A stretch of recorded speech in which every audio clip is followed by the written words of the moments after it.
So check this out. Consider this. If McDonald's was a crayon, it would be Soylent Green. Yes. Hey, I'm JayDreamerZ. Welcome to my channel. This is Truth in Movies. This is one of my favorite segments to do. Basically, I watch a movie, one that I get esoteric breadcrumbs of truth. The movies to me feel like they speak to me. They share truth. They share important information about our history, our hidden history, our past. And so I like to watch these movies, and oftentimes my loved ones, my friends and family have seen me watch a movie and I have to pause it and talk about it.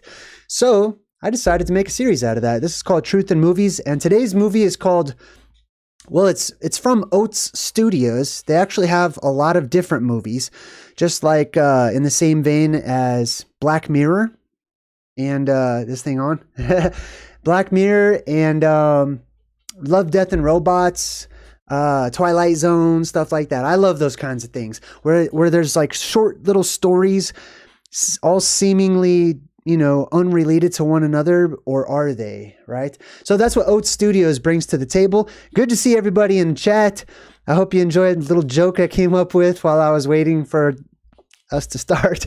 Let's go ahead and start and check out OATS Studios. It starts off with a little palm, alien looking palm deal. And the first movie is called Rakka. Rakka, which immediately we're going to start doing some word studies. Now, in the Bible, that's what this reminded me of. There's a particular verse, and it's always been enigmatic for biblical scholars. There's a part in the book of Matthew where Jesus is speaking to the people, and he's talking about the laws and how they misunderstand the heart of all of these laws. He says, "You've heard it said to people long ago, 'You shall not murder, and anyone who murders will be subject to judgment.' But I tell you that anyone who is angry with a brother or a sister will be subject to judgment. Again, anyone who says to a brother or a sister, 'Rakka,' is answerable to the court. And anyone who says, 'You fool,' will be in the danger of the fires of hell," or hellfire. So check this out. Without getting too deep into it, in my opinion, and based on my research thus far, Jesus is using this word Rakka, right? And some people, there's been debates in biblical circles about what this word actually meant going back into history. I will tell you my breakdown of the word. So I like to study words and their origins. It's called etymology. When you study the roots of words, taking it all the way back to their characters, to their picture forms, and then putting two letters or two glyphs or two pictures together gives us a story. Even if it's a little one, it gives us context. It becomes a word. All right. So Rakka seems to me to be directly related to the Proto-Indo-European root word reg. That G is pronounced in different ways. Usually it was a guttural, back of the throat type of a sound.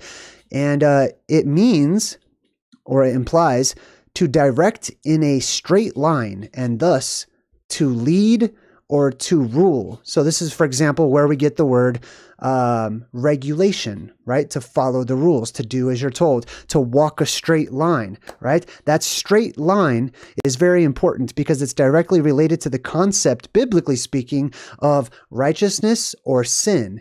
Righteousness being a straight line like an arrow, or sin is considered missing the mark, not hitting that bullseye. And that all stems from that light that we see shoot straight up into the sky and hitting that bullseye of the depressurization point that we go through when the sky opens. And it hits that bullseye, so to speak. This is also where we get the word Regina. If your name is Regina, it means queen, essentially, and it means to lead or to rule. So Rakka, if you were to yell at someone, Rakka, basically that means you're accusing them of not staying in line. Okay, you're accusing them of being rebellious or not doing what they're told or not having the knowledge to do so. And so by extension, it became an insult. Just like wearing the dunce cap, right? The word reg or Rakka, it implies something good, But if you use it in a demeaning way, then it becomes sort of an insult, right? Just like the dunce cap. People used to put this Phrygian cap onto students who were being bad in the hopes that they would that it would impart wisdom to them, that the hat itself would actually make these people good and or smarter was the hope.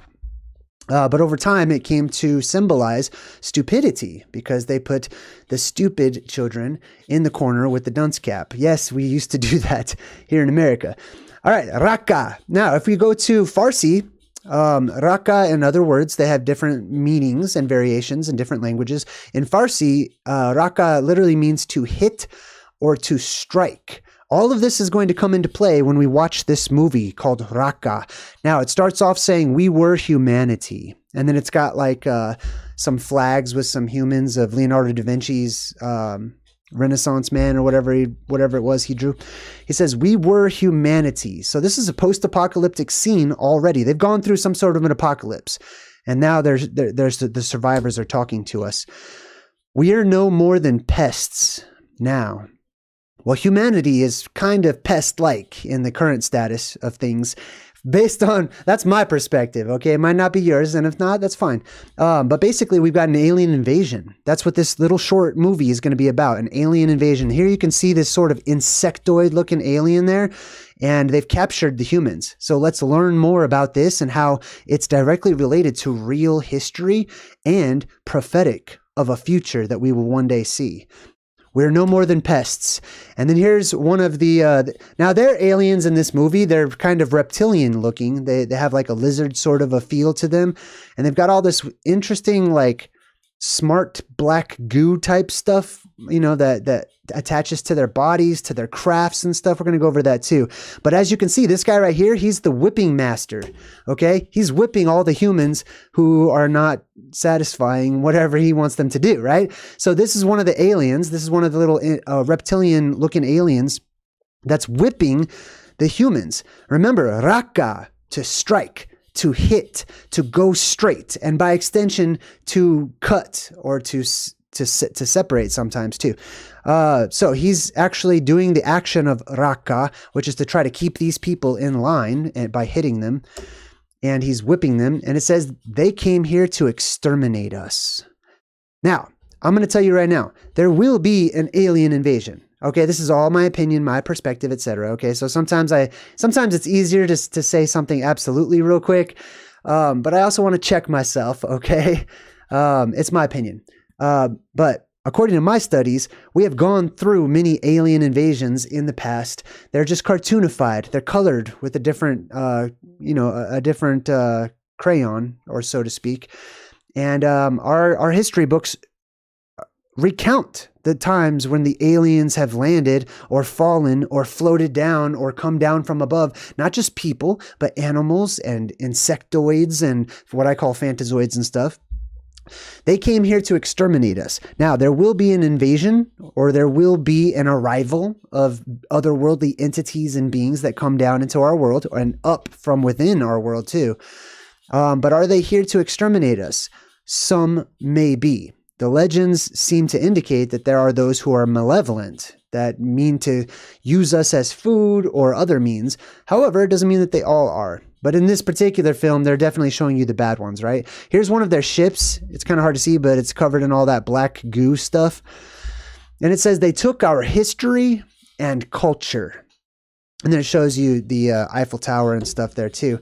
They took our history and our culture. Well, that's exactly the story of where you're living right now. You don't even need to go through an apocalyptic event to see that there have been those who hail from a certain family lineage and claim divine right to rule over everybody else because they're related to these beings who fell down from the skies.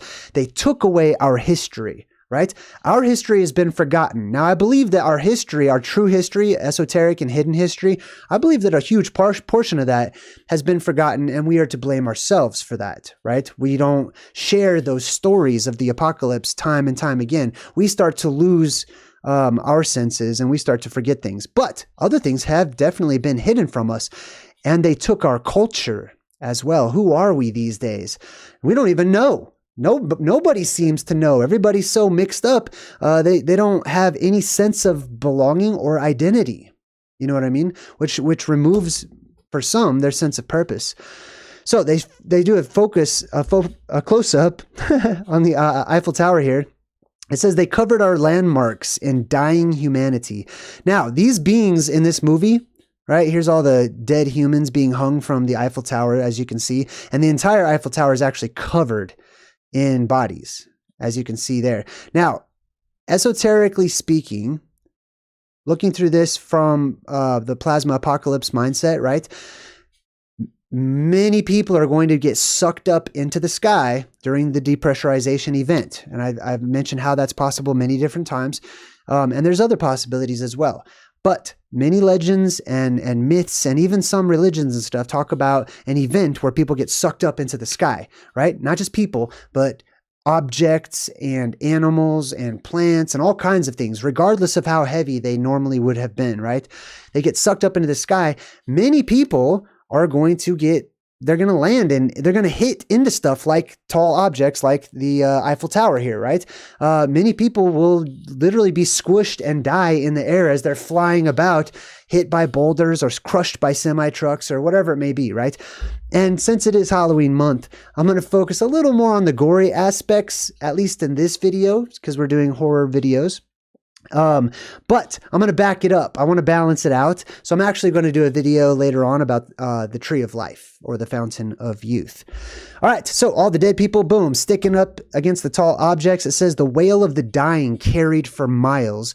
That's one, because there's so many people who were dying. This is an apocalyptic event. And two, during the apocalypse, it gets quiet, eerily quiet. So quiet that it's almost loud to those of us who are used to ambient noise, or what we would call ambient noise. So you can hear way better after the apocalypse. All right. So it says they're building some kind of breeding facility for those that survive. This is also akin to the story of the Anunnaki, or those who descended or flew down, however you want to say it, from the heavens. The story goes that the Anunnaki came down. And you don't have to call them that. You can call them, whatever you're used to calling them. But they came down and they were geneticists. And as such, they started experimenting with different forms of life and manipulating their genomes and creating mutants and variations of humans, etc.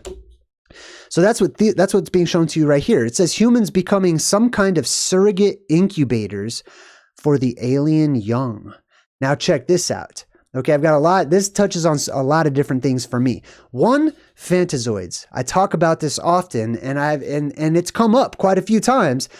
Be careful around otherworldly animals that float down into our world, right? Don't be too quick to go pet them if they look cute or happy or whatever it may be, right? And there are good ones, but I'm just saying be careful. Why? And this is also why you would probably need to kill some of them if they're like deadly, you know what I mean? Some of these, it seems, these alien creatures, these alien animals that fall down from the heavens, some of them, it seems, have the ability to, the way that they reproduce is that they have to inject themselves into us, into a human body or an animal or a zombie, or you know what I mean? Some sort of living body. And then their young use our bodies as incubators until the aliens literally start popping out of our bodies and growing out of us. And that seems alien to a human. However, if we look down into the microscopic, into the smaller world that is all around us, we can find many examples where nature already does this. It's just that it's smaller than humanity is, so we don't tend to recognize the things that are smaller than us. So it says humans becoming some kind of surrogate incubators for the alien young. I just want to do a quick sound check. Are we good? Everybody good? Okay. Are you guys awake? Have you woke up? I hope so. All right. I'm in a good mood. Let's continue on. It says they built these megastructures that spew methane. Now check this out. We've got some sort of structures or megastructures in this movie that sort of rise up, almost straight up out of the ground, it seems. And they're covered in this black goo stuff, right? That's sort of floating up into the air. It's sort of defying quote unquote gravity, right? Which is also a part of the plasma apocalypse. but there's these megastructures and they spew methane. Methane is a huge part and comes up often for me when I'm studying the apocalypse. So you'd say, you wonder where methane might come from, and most of us are it's sort of implied by the system that we are supposed to think of these when we think of methane and the world filling up with methane gas, right? We're supposed to blame the bovine, right? We're supposed to accuse the cows. That sounds stupid to me personally. They're cows. And there's not, I mean, compared to how large the world is, I don't know if there's that many cows, but it's okay. It's a possibility. Methane definitely can come from a cow, but is that the big problem in our world? Is cows? I don't think so. Let's look at an alternative. It says, what are the top 3 sources of methane naturally produced by the earth itself? Wetlands, termites, and oceans are all natural sources of methane emissions.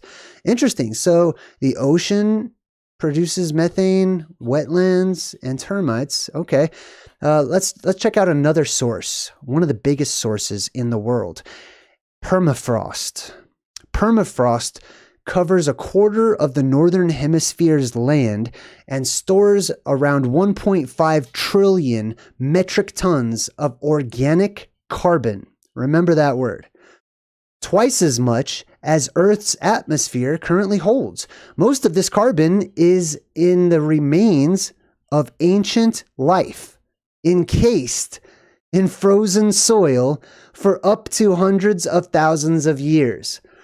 Let me please go ahead and just say that one more time in layman's terms, or in Jayman's terms, right? What that is saying is that there is an area around the Arctic Circle that contains what is commonly called permafrost, right? Let me tell you what that's fancy for. Okay. During the last plasma apocalypse, the world depressurized. There was a tempest. There were winds that swirled around, just the same as there will be the next time around. Animals and plants worldwide, everywhere, were sucked up into a tempest, into a worldwide hurricane, essentially, and they blew around and they were pulled towards the center, or towards the strongest part of that storm, right? Which would be the Arctic Circle, or the area around the Arctic Circle, which happens to coincide with the area in the northern parts of the world where we find these instantly frozen woolly mammoths and other creatures that have food that they're still chewing on, frozen in their mouths, and unborn babies in their stomach who froze instantly, right? This area is what they call permafrost. It is dead life. So abundant. You know how much dead life from the prior cataclysm? Well, let's check it out. What does it say again? 1.5 trillion metric tons of organic carbon. That means dead life. Okay, so what happens is these things get sucked up during the plasma apocalypse. The things that don't make it out and don't survive, right? They end up dying, and the dead bodies just kind of pile up around the Arctic Circle, which, by the way, is then covered up with ice and frost, and debris and dirt and stuff piles up too, right? Usually muddy, wet debris. Because everything's very muddy and wet. There's a lot of water up there and stuff too. But it all mixes together, and then it settles as it hits down around the Arctic Circle. And then as this is happening, super cold air is pulled downwards from the downdraft of the world's greatest storm. That's what gives us the Arctic Circle. That's why it's so frozen in a giant circle around the North Pole. So what they're saying is that all this methane is being released. This is a direct correlation. Some people will sort of talk about, how do they call it? Global warming or climate change or something like that. I don't like political talk, so I'm not in those circles. I will talk about the plasma apocalypse. So if you find a connection, great. But what I'm telling you is that it's a bunch of dead bodies that have frozen. Right? And as they have frozen, they create methane, essentially, if I understand this correctly, as it decomposes and stuff, and mixes together, all of these gases start to leak out, but the ice keeps it in. As the ice starts to melt, all the methane starts to come up and out, right? Why is that important? And how is that related to the apocalypse? Well, let's check out a map here. Here's here's a permafrost map, one that I found online. As you can see, if you just take a look, perfect circle all the way around, right? I don't believe this has anything to do with, I don't believe in mainstream academics, like their major teachings or whatever, indoctrination. I believe that there's a circle around the North Pole because there's an island at the middle with an inner Earth entrance right there. And directly above this, where our perspective is from, is where the hole in the sky opens up, sucks everything upwards and out and outwards. And then there's a downdraft that goes around in a perfect circle all the way around this area right here. Right? Which, by the way, this will likely increase in size and be a little further down the next time around if the world does indeed grow every cycle. So I drew some rings around it just so you could sort of see, right? It would be colder around this area right here, not because it's like the furthest away from the sun or whatever, but I mean, that plays a part in it, but mostly because this area, like this is where all the glaciers and stuff are from, because all that stuff froze instantly. It didn't take millions and millions of years for an ice age to slowly roll into town, right? Mammoths are a perfect example. Mammoths eat vegetation, okay? Go just do a quick Google search and look up how much does an elephant need to eat every day, and then just use that, okay? And just imagine a regular modern elephant in Greenland trying to survive walking around, right? Trying to like head south for the winter or whatever they turn it into with cartoons and stuff, right? None of that makes sense. What makes sense is that those areas instantly froze during an apocalyptic event. Here's another one. As you can see, it goes around in a little circle there. Let's see. Next up, we've got, once Arctic permafrost melts, microbes are able to consume the once frozen organic matter trapped in the soil. As a byproduct of this process, microbes produce large amounts of methane, an extremely potent greenhouse gas. Right? We're going to live in a greenhouse once more. Okay? The greenhouse is right around the corner. Okay? We live in a cold house right now. The greenhouse is the golden age. The greenhouse is the world to come. I'm okay with that. All right. It says the cause of that mass extinction, one of the mass extinctions, academically speaking, a new study suggests may have been gigatons of methane released from the seafloor after a slight rise in the Earth's temperature, triggering much greater warming. And if that sounds familiar, it's because scientists are worried that the same thing will happen today.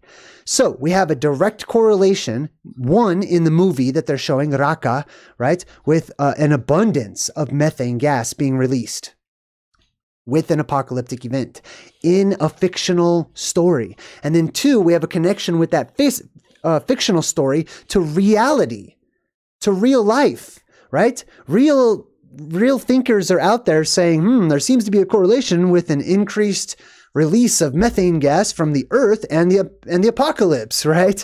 So, like I say, these are signs and these are omens for you, if you care to see them. All right, so they created these megastructures, manufacturing their atmosphere. Now I want to talk about that real quick too, okay? I don't believe that the aliens are manufacturing atmosphere or anything. Like, I like that. I like the theory. I know a lot of people believe in it, and that's okay. I'm not knocking it just because I don't believe in it. I'm just saying I believe our atmosphere naturally changes, right? And there are beings from other worlds who are used to that atmosphere that we are about to go into. Our atmosphere is about to change. It must, right? If our world depressurizes and most of what we call atmosphere and all the pollution and nasty stuff that's in our air right now, right? It gets sucked up. It gets cleansed. It gets sucked out and replaced with fresh oxygen, brand new chemicals and gases to start us over, brand new in the way that it should be. So I don't think that the aliens are manufacturing the atmosphere, right? Which I do think that there are entities out there that absolutely do weather modification and all that type of stuff, right? But I also think that if they're trying to change the atmosphere now, if the world depressurizes, it stands to reason that that's a moot point, meaning you're doing it for nothing because your new atmosphere would also get sucked up and sucked out, right? So this is just talking about this is a breadcrumb for us to know that our atmosphere will one day change, right? And we'll have to get used to it. We'll adapt to it. So it says they've sown their crops, snuffing out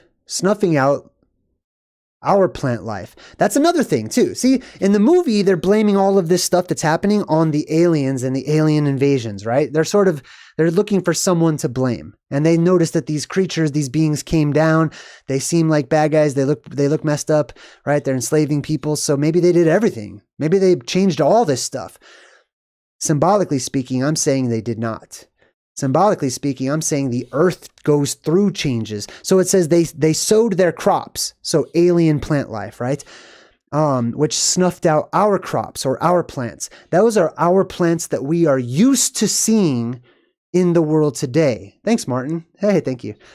Right now, we're used to seeing modern plants, regular plants. But when the conditions in our world change, our plants will change as well. Our plants will bloom differently. They will look altogether alien to those of us who are used to the old ways, right? It says raising the global temperature, causing our cities to flood. Now, flooding is a huge part of every apocalyptic scenario that I've come across. So, that's a good one to keep on in your noggin if you live by the ocean. Especially since they had the, what was it? Hurricane Ian or something like that recently, right? I don't know the names. I don't really care. But this hurricane that recently hit Florida, people were showing that the water was sucked away from their houses. There was no tide. There was no beach. There was just sand. There was no water at the beach, basically, right? It receded back for miles and miles and miles. First and foremost, if that ever happens, that water is going to come back. Okay? Almost always. That water is going to come back. You're going to have flooding. You're going to have a tsunami after the water takes off. It's going to come back. But number two, that is a sign and that is an omen, right? Of a grander picture and a time when our waters that we call the ocean or the remnant of the flood, when our world was flooded last time, right? The waters get sucked up into the sky and they leave out, right? Or they get frozen up there or trapped up there or something, right? All of the oceans will disappear one day. And then an age or an eon or whatever you want to call it, a span of time later, they will return in full force when it floods the world again. It says, they waged war on Earth and they set fire to our forests. The plasma will also do that. And as you see, the fire is green there for like the aurora borealis, sort of a plasma fire, or it's sort of, looking like an alien fire. It's already hard to breathe, they say. This is a good breadcrumb. It will be hard to breathe during the alien invasion because the Earth's atmosphere is getting sucked up and out of our world. The world is going to depressurize. It will be hard to breathe during the depressurization process, which I believe will last not too long. Okay, the actual depressurizing. I don't think it's going to take a very long time for the whole world to depressurize, right? But I'm guessing because they're survivors, right? And I don't think it's going to be rapid depressurization that is strong enough to just kill everybody, because obviously if you have instant depressurization or something like very fast, people would die, right? Everybody would just die. And then there would be no stories. There would be no survivors or anything. So the world depressurizes and it is at such a rate that it is noticeable and scary and difficult to breathe. But if you're calm and you collect yourself and you wait it out, you will make it through the other side, okay? You'll make it through the depressurization process. So oftentimes in the movies, they talk about how they can't breathe or they're running out of oxygen and things like that. It says they hack into our psyche, into our minds, paralyzing us. Now, I'm going to jump from physical aliens to spiritual aliens or plasmic entities, right? Plasma that comes down into our world. I absolutely talk about all the time. I talk about a concept that I call plasma possession. Right? That plasma that comes down from above is essentially a form of spirit. If not, it is just straight up spirit. Okay. We don't recognize it as such because it doesn't have a body and stuff. But it's basically a ghost. It's basically a spirit. It's those types of things. And if so, it stands to reason that the way that it sees is in the spirit world, which means it can see other spirits. It can read your chakras. It can read your auras. It can read your energy. So it says they hack into our psyche, into our minds. That's another thing I want to talk about. This event has all of the markings of a data harvest, that something bigger than ourselves is happening, and information in the form of experience and memories is being collected and sent out of this world to some hub or to somewhere else to be processed. So they hack into our psyche, into our minds, paralyzing us. Many people are going to be totally paralyzed out of just fear from this event that happens, rendering us as slaves. Now, outside of just talking about the plasma and how it can plasma possess people and take control of them, essentially, there's also the actual alien creatures, right? Or some people would call these the reptilians or the silica beings, etc., rendering us as slaves. The creatures that come from heaven are not to be screwed with, okay? Don't take them lightly. Creatures from heaven have powers every time across the board. All kinds of different powers, okay? And, you know, some are stronger in some areas, some are weaker in some areas, but heavenly creatures have powers and abilities that we do not have. Just like we probably have some powers and abilities that they don't have, right? One of those is kinetic powers, psychic abilities, etc., right?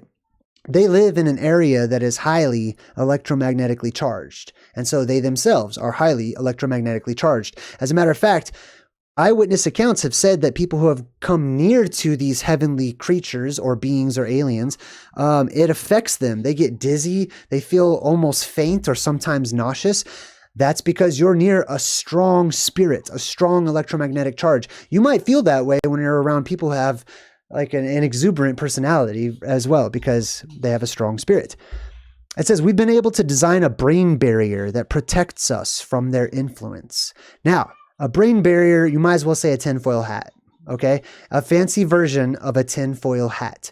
There are reasons why in times past and in our fiction, we have protective barriers that people wear on their heads, right? Like Magneto comes to mind, right? To keep out the thoughts of Professor X or any creature that would dare to try to invade.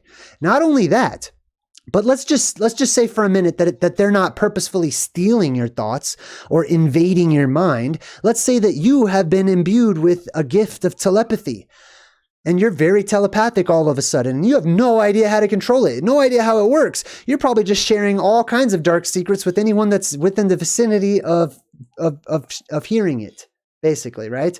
So you might need a tinfoil hat just for yourself because you can't control your own thoughts. You're like, oh my God. Everyone can hear me. You know what would you think, right? It's like trying not to think of green or whatever, right? And then the moment I say, don't think of green, what do you think of, right?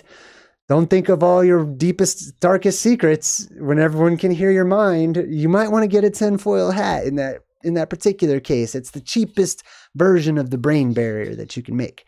Anyways, how fun.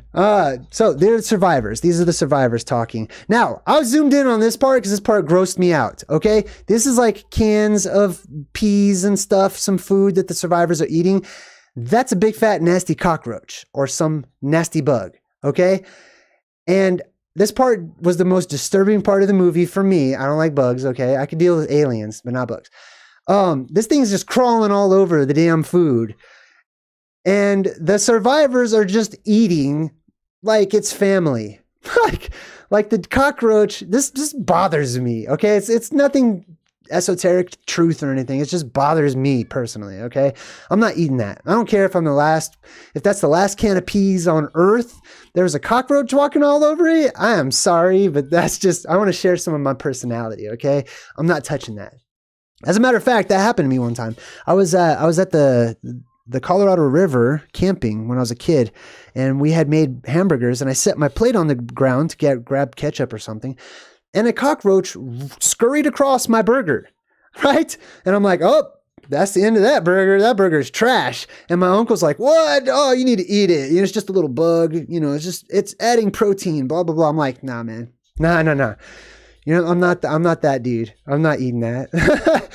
Anyways, that's just me. So let's move on. It says we are sold a different story by our politicians, right? So the story that the politicians tell us, even in the modern world, is always different when you independently research and study things on your own, right? So in the movie, in this Rakka movie, the politicians, they twist all of the alien invasion and stuff. Actually, they show you a politician right here. He's been kidnapped.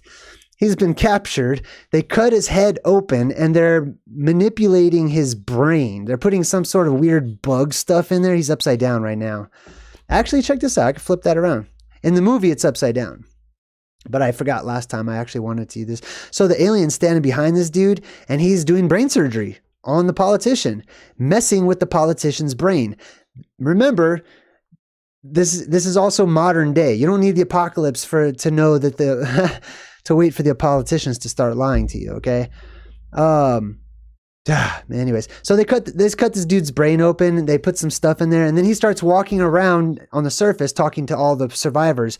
And he goes, "It's okay. They have built a conservatory." And he's walking around telling all the humans to come out and, you know, the aliens are nice and stuff. "They built a conservatory for us." It says humanity would soon cease to exist, right? No big surprise for people like me that don't see humanity as the top of the food chain or holier than thou compared to the plants and the animals and other creatures or the aliens or the heavenly beings, right? Humanity would soon cease to exist. Yeah, that's because that world right there is idiocracy, basically, in my perspective, or it soon is going to be. Until they arrived. Now, this guy has had enough. He's about to blow his brains out. And it says, like angels carried on the rays of the aurora borealis, they arrived. Who's they? Well, it shows you this one's manifesting right here. You kind of see it. You see that sort of angelic looking creature deal right there? It's hard to see, but that's like a head, a body, and some wings or something like that. This is light. This is plasma, right? It says they arrived. And there's a direct reference to the aurora borealis. Now check this out. It says, the new world altered everyone. It alters everyone. And I'm going to get into more detail in future videos about how our genes are actually altered, how this physically changes us, right? Mostly for the good. Some of it's not good, but most of us experience great byproducts from this event that happens to change the world. Irregular absolution. Thank you. I appreciate you, man. Now, check this out. I'm going to zoom in on this part. This is a junkyard. This is the post-apocalyptic world that they're showing you. And this scene is in many movies. They show you, especially apocalyptic movies, they show you junkyards. They show you all these piles of junk and people sifting through the junk and all the debris. Why? Because like I said, everything gets sucked up in the world tempest and the world storm during the depressurization. It gets tossed about the world, and then many things land back down. All that stuff that doesn't get sucked up and out becomes debris and rubble and piles of junk. And that's why you see this in the movie so much. It's a symbolic element of what happens in our future. We have piles and piles of junk that just pile up all worldwide, basically. I don't know how big the piles will be, right? But there will be piles, there will be junk all over the place, scattered about, right? People who survive will find great value in those piles of junk, which will be relics and remnants of the prior age when we were privy to all kinds of technology of the gods and conveniences and stuff, right? People will sift through that junk looking for holy relics, looking for things, weapons, gadgets and stuff that will make their life better or easier or happier or whatever, because they don't have anything. All they have is the junk that's left over, and most people don't know how to recreate it, so they repurpose it. And this gives rise to the steampunk era. Okay? This is when people take what they do know how to do and they combine it with all of the prior technology that they don't know how to make it. So they repurpose it. That's the steampunk era that will rise again, that we forgot about. It says Nosh could make just about anything out of scavenged junk. That's the world that we have. And we have professional relic finders too, right? I don't know if you know this, but if you look into people like Indiana Jones and stuff, I don't know what to call them, but adventurers, like real ones, who have gone out looking for holy relics. Hey, regular absolution. Thank you again. Thank you again. Looks like my bedroom. That's funny. Kings and queens and presidents and other forms of royalty and rulership have hired the very best explorers to go find this junk, to go find these artifacts, to go find these legendary items of old to improve their power and their seats.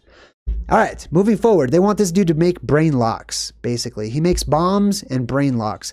Now, they say that in the old world, right, that this guy basically would have been a criminal because he's a pyromaniac. He likes to start fires and stuff. But after the world has gone through a sudden, abrupt, apocalyptic change, now he's found a whole nother purpose and he's happy and he loves it, right? So these survivors come up to him. They want him to build some brain blockers or whatever so the aliens can't change their thoughts. And he says every day, every night, no laws, no jails. This guy loves it. I actually like this guy personally because he looks exactly like my biological father. It's crazy. Anyways, so then we find this guy. And this guy's got like part machine parts that have been integrated into him, and he's part human too. I'm going to tell you more about him in just a second, but here's a look at what he looks like. The aliens captured him, and what the aliens do is they manipulate. They capture. They take prisoners and stuff, but they're only interested in certain people in the ranks of humanity.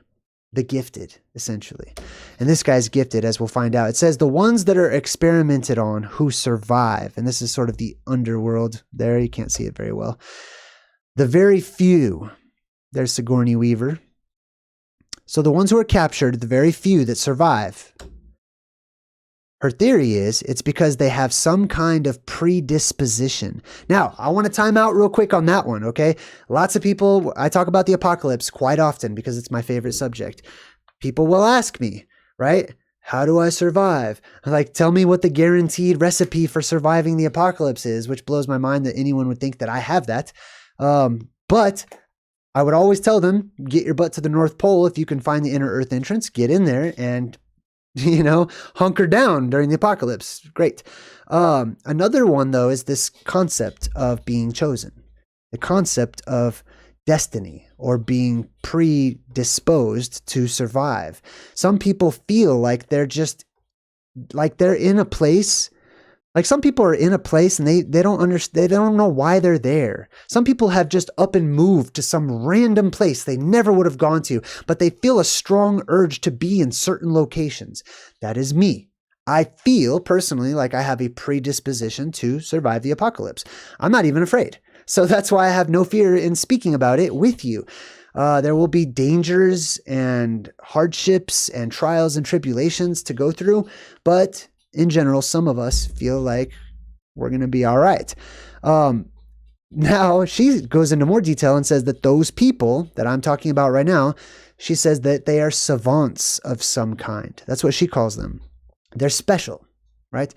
They have what I call more soul energy, basically. Anyway, all right. So we go to this reptilian alien dude, and they're hunting him down. They shot him. And we go back to this guy. Now they're asking him for his help after they cleaned him up and fed him and stuff. And this guy's got abilities. He's got powers. His powers have been amplified, just like all of you out there. Okay. I'm talking to the special people out there. Okay. And there are special people. Okay.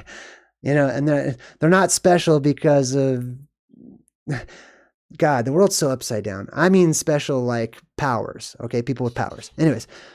There are people with powers out there right now. It's just that your powers are minimal, okay? And you have not been taught how to use your powers, most of you. The day will come when those powers that you already have will be amplified by Mother Earth herself. That's what they're showing you in this movie, where this guy, Amir, his power has been amplified, and they're asking him to help out in this war. It says, can we make them fear us?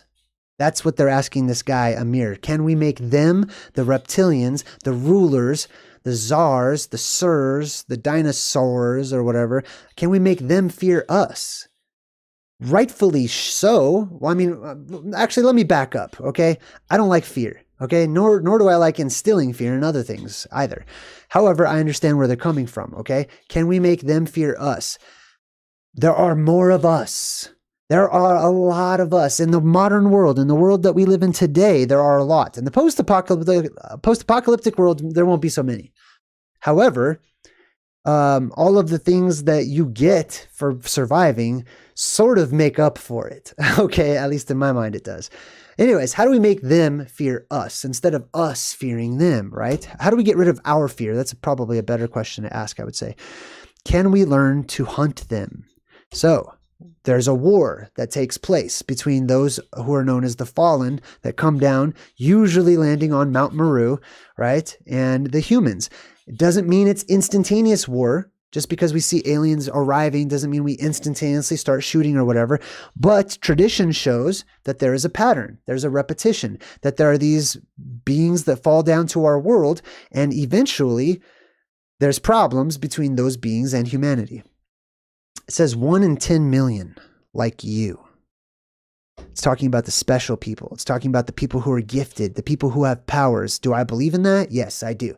I believe in everything that Wikipedia or mainstream academics would call pseudoscience or something that is too far out there to believe. However, our actual government agencies have entire departments dedicated to this garbage pseudosciences and stuff, right? So you're not tricking me. You're not fooling me. It says someone who somehow survives. It's talking about us. Someone who somehow survives their cruelty. We live in a world that's cruel right now. You're all being tortured slowly and you don't even know it. You're slaves and you don't even know it. You're not free. You have no freedom and you don't even know it. We're just beginning to scratch the surface and our potential is amazing. And I believe that that is something that motivates them to tighten the reins on us because there's a lot of potential with the power that we have and carry. We survive their cruelty. It says those things have given you an amazing power. Right? Are they talking to a mirror in the movie, right? With the eyes? Or are they talking to us? Those things, whatever you want to call those things, whatever those things are to you, have given you an amazing power, a gift. Now, in the movie, this reptilian dude goes, whoosh, uses the force on this army dude, knocks him over into this wall here. He goes flying. This is a type of gift that some people have, right? Telekinesis. I have this. I practiced this when I was a child, okay? Not making up stuff. I don't have false memories or anything. I clearly remember times when I would be laying down, trying to go to sleep or whatever because I had to, and I would see my door of my bedroom. And if I concentrated on that door enough, I would actually be able to make that door move. And it wasn't wind or anything. I mean, that's my own personal experience. I have lots of different ones. She says, don't look at it. Look away. Wearing her little bicycle helmet, brain blocker, signal blocker or whatever, right? Don't look at it. This is another concept that the movies leave us as breadcrumbs. Don't look at the dead lights, okay? Your eyes are windows to your soul, to your energy. Okay, looking somebody in the eye is a powerful thing. That's why I try to remember to look right at this camera sometimes, even though I've got a million things on my screen and then in my bedroom and all kinds of other things happening. I try to occasionally look right into this camera so that I can look right into your soul so that you can feel what I'm saying instead of just hear what I'm saying. She says, don't look at it, look away. When you see those lights in the sky, those colors out of place, in the heavens, don't look at them. And I mean, some people will be able to, right? And if you have sunglasses, possibly you'll be fine. I don't know. But it's a general rule of thumb. Don't look at the deadlights. Okay. Why? Because you get possessed. These things go in through your eyes. Your energy is right there. Okay. And when your energy becomes more amplified, you'll see your soul. You'll see the soul of other people. You'll see their spirit in the eyes. It'll light up. So they say you can do the things that they do. This is not talking to the character in the movie. It's talking to you. It's talking to me. You can do the things that they do. You have no idea how much is locked away in your DNA, in your genes, in your body, okay? There things have, little locks and constraints have been placed upon us, but they're easy to get out of. And you have a lot more power than you may realize. Now, the little alien deal is all staring at us. I don't know why I took so many pictures of that. Oh, and then they finally capture it, and she's like, cut its head off, right? You got to cut stuff's head off in the post-apocalyptic world if you're trying to kill it, okay? And sometimes that won't even work. There is so much amplification of energy, spirit energy, plasma, however you want to call it, that there is what I call the time of no death, the time where everything is being reinvigorated. It is re-energizing. I almost have the word that I forgot, the Doctor Who word. It is what is that word? Dang it, I forgot it. Anyways, it's life. It's putting itself, it is the reverse of entropy. Okay, entropy is a natural law when things just slowly break down and they corrode, they get old, they become decrepit, they rot, right? We live in an entropic, I don't know if that's right, an entropy filled or laden world. Everything's breaking down, everything's getting old, everything's aging. That is not a universal law. It is a universal law under certain conditions. And I believe those conditions are going to change and the opposite of entropy will be reintroduced into our world. Anyways, my point is, that's why you see so many zombie movies and stuff. You have to get a headshot. You have to break the nape of the neck, which is where your spinal column or spinal cord meets your brain, right? You have to sever the electrical connection to anything that is alive during that time and utterly smash it, essentially. Even cutting its head off, during the time of no death, it could very much still be alive and just, incapacitated because it's just a head.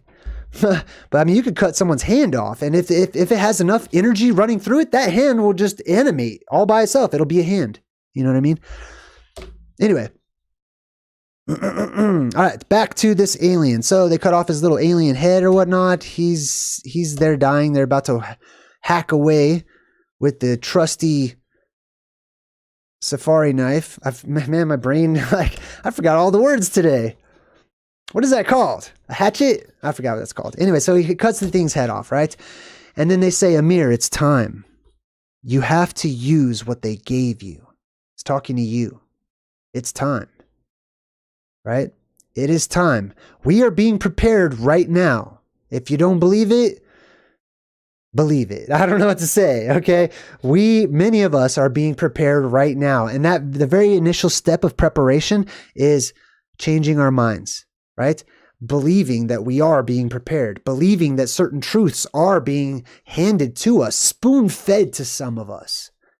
Because we're being prepared. We have to be prepared mentally first before we become physically prepared or otherwise.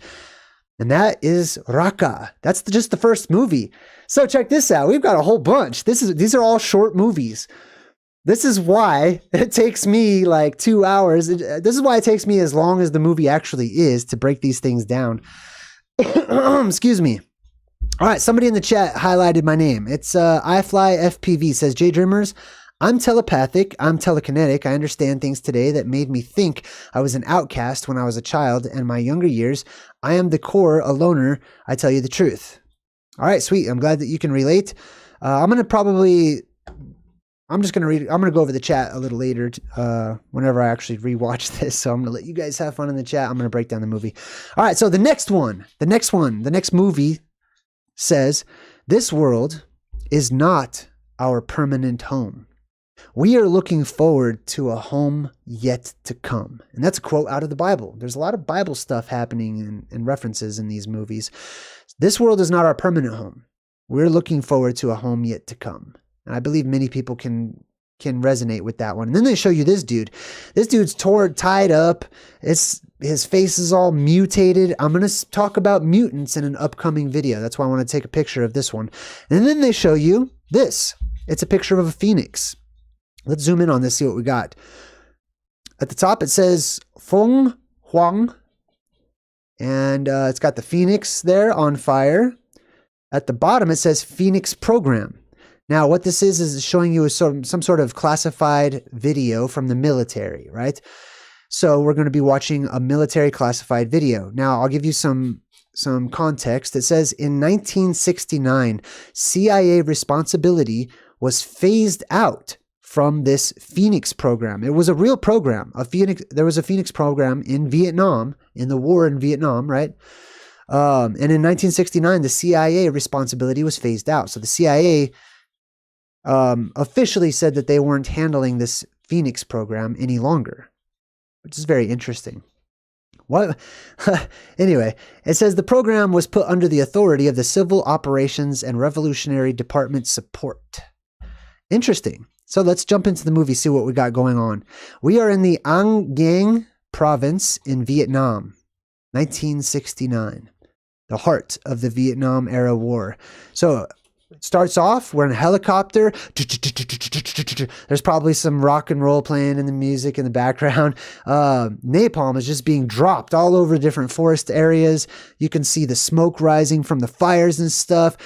The soldiers are walking through the jungle, right? Looking for Charlie or Viet Cong, etc. They got their sacks on their back. They're humping through. And then all of a sudden they come up to this guy. They find some dead dude, but his face looks all mutated. Like the bones in his face look weird and stuff. And he's got these holes in his chest and stuff.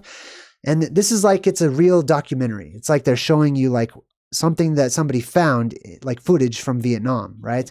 And then the movie will start in just a minute. But let me show you what they found. This is the movie, right? But it's like found footage from Vietnam, right?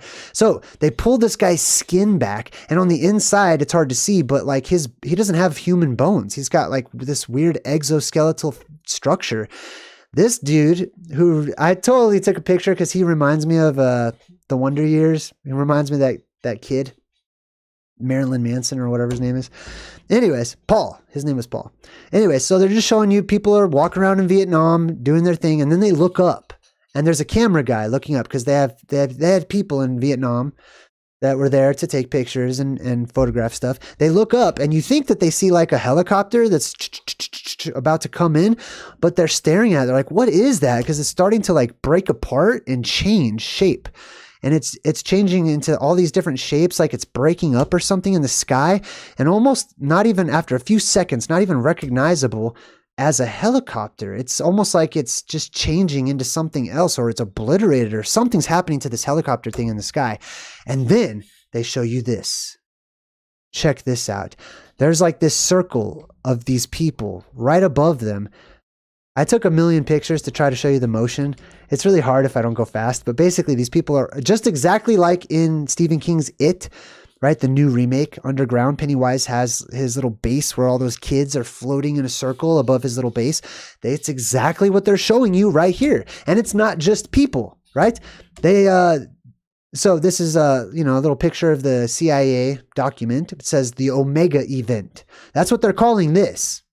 Is the Omega event. Omega is a fancy way of saying the last event that happens, which is the apocalypse, right? So the Omega event, and then they ask this lady what she saw during the Omega event. She said, and then everything went up. Everything went up. And then everything went up. That's my impersonation of her. Anyways, up into heaven, up into heaven. Now watch this. Check this out. This right here is a tank in the grass. And this right here is a truck.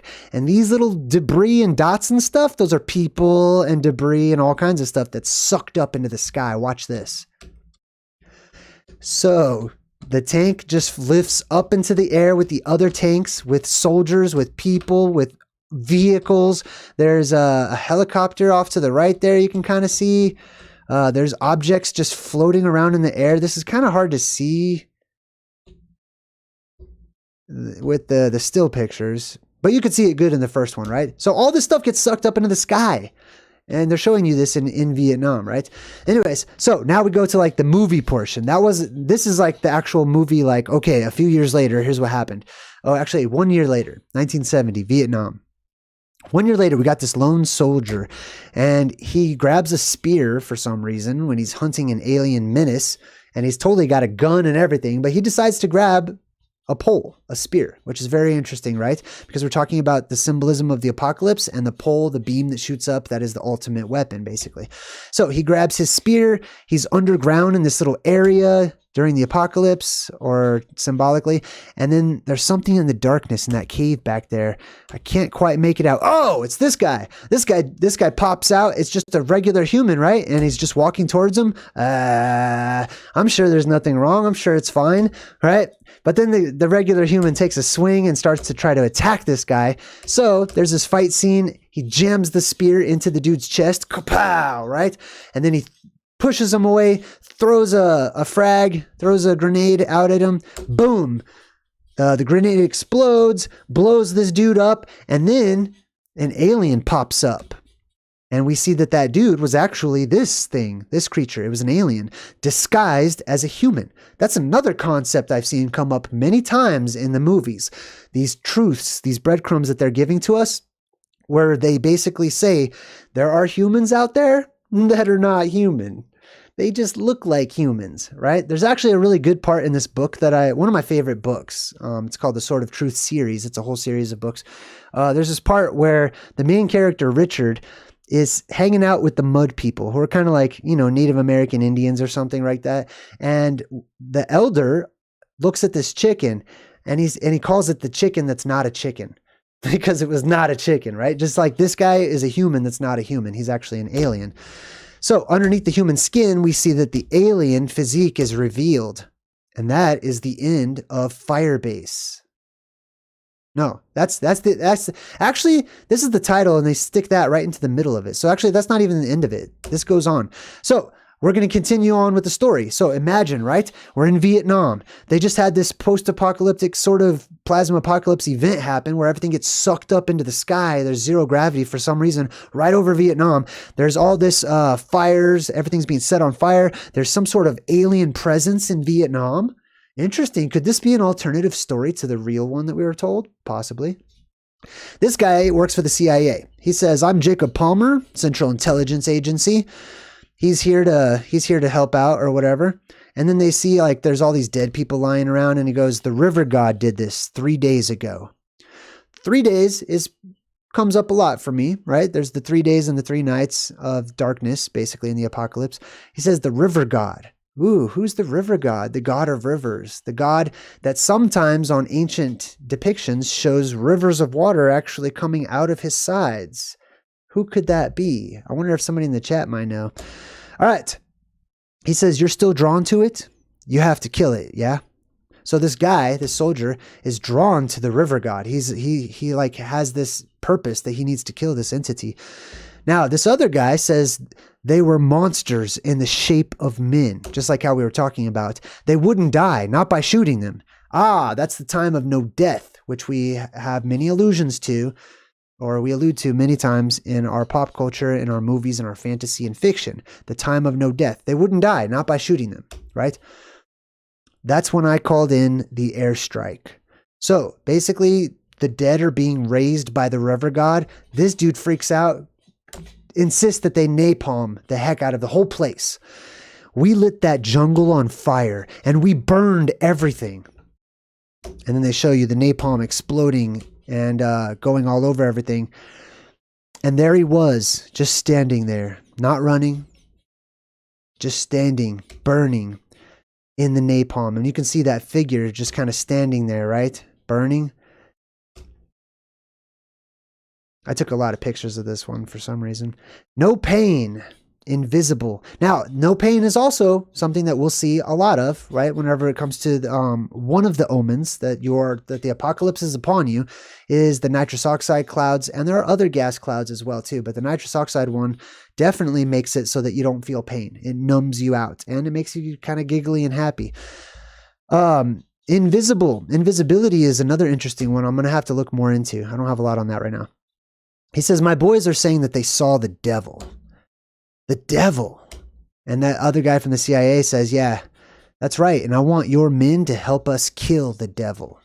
So they're out looking for this alien creature. This kid was burned up by the alien creature. He's going to tell us how. It says, "A call came down for us to get some intel on it." So he's supposed to be getting intelligence on this alien creature. Now the creature starts walking through the forest. He's all skin and he's all bones. All this pieces of skin and dead pieces from all the dead soldiers and stuff lift up and they start sticking to this river god guy. So he incorporates himself. The word incorporate means to go into flesh. That's what it means, right? That's what you are. You are incorporated, okay? It means that you are in a body. Corporal punishment is to punish the body, it's to physically hurt the physical body.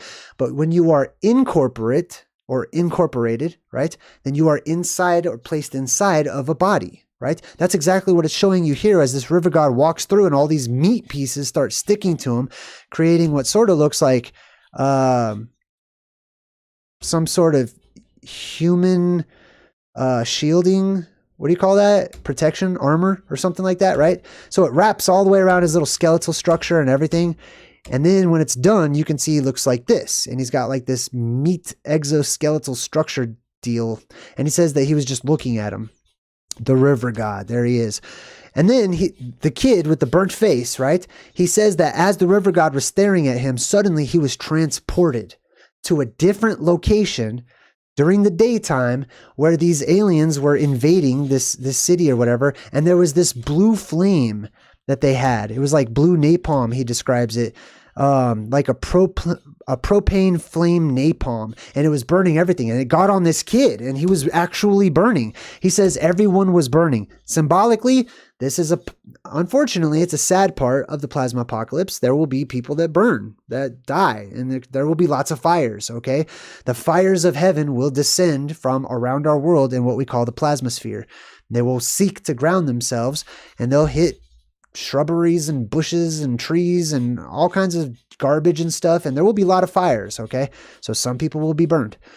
Excuse me. He says, and then his buddies pulled me out of South Carolina and into Vietnam. So his buddies see him on fire in Vietnam. In his mind, or something else, he's in South Carolina. They pull him back into Vietnam, but he's still on fire with that blue fire or whatever, right? So that's what caused him to get all burnt. Then he looks up and he sees all of his buddies. Look at their eyes. Do you see that? You see how like this guy's eyes are glowing and his eyes are glowing? He says he was raising the dead up. This river god was raising up the dead, right? And he says, first of all, time out. Raising the dead is zombies, okay? Zombies are real. Zombies, that's not a question in my book, from my perspective and my walk in life, okay, I know zombies are real. It's not like I choose to believe in them because they sound like a cool thing to talk about or whatever because I'm nerdy. No, it's because I have had an overwhelming amount of personal evidence that has convinced me that so far I'm on Team Zombie. I believe that they are real, have been real. There's many different examples of them throughout time, and there will be a day when all of the dead rise, which we're about to celebrate coming up soon this month. All right. So he says the zombies were raised up, right? The dead came back to life, possessed clearly. And he says he's making their insides like hard, like their insides are like hard, like a cockroach, which is disgusting to think about. But this is exactly like The Fly. If you remember that old movie with Jeff Goldblum or whatever his name is, right? The Fly is exactly the same concept as what you're seeing right here, right? This is a human that has some sort of Fantazoid alien bug-like exoskeletal internal insides, right? Now, in the movie, they're trying to say that the river god did something to these people, etc., and they're sort of growing the aliens on the inside or whatever. Basically, these are Fantazoids that impregnate you, they sting you, they put their young into you, and they lay their babies in your body using you as living incubators. And then the alien grows inside of you. And then pretty soon, you're one with the alien. It says they look like spiders or something. And then it shows his arm, and then they open up the skin. It was kind of gory. I didn't really want to show that part, but just imagine like a cockroach arm that comes out instead of a bone or something, right? So they say, well, Corporal Bracken, the burnt up kid, will be flown back to the United States and enrolled in MK Search. MK Search. That's interesting. I've heard MK before. MK Ultra, right around the time of Vietnam, government doing some shady operations in secret. Let's check out what this MK Search is and if it has any merit in the real world. It says here in 1964, MK Search was the name given to the continuation of the MK Ultra program, right? MK Ultra is the government's secret mind control and experimental facility. Exactly how you see in Stranger Things, but worse, okay? Stranger Things is a polite cartoonification of the reality. The MK Search program was divided into two projects dubbed MK Often and MK Chickwit. So this is based on something very real. It says here, Project MK Ultra was the code name of an illegal human experimentation program designed and undertaken by the U.S. Central Intelligence Agency.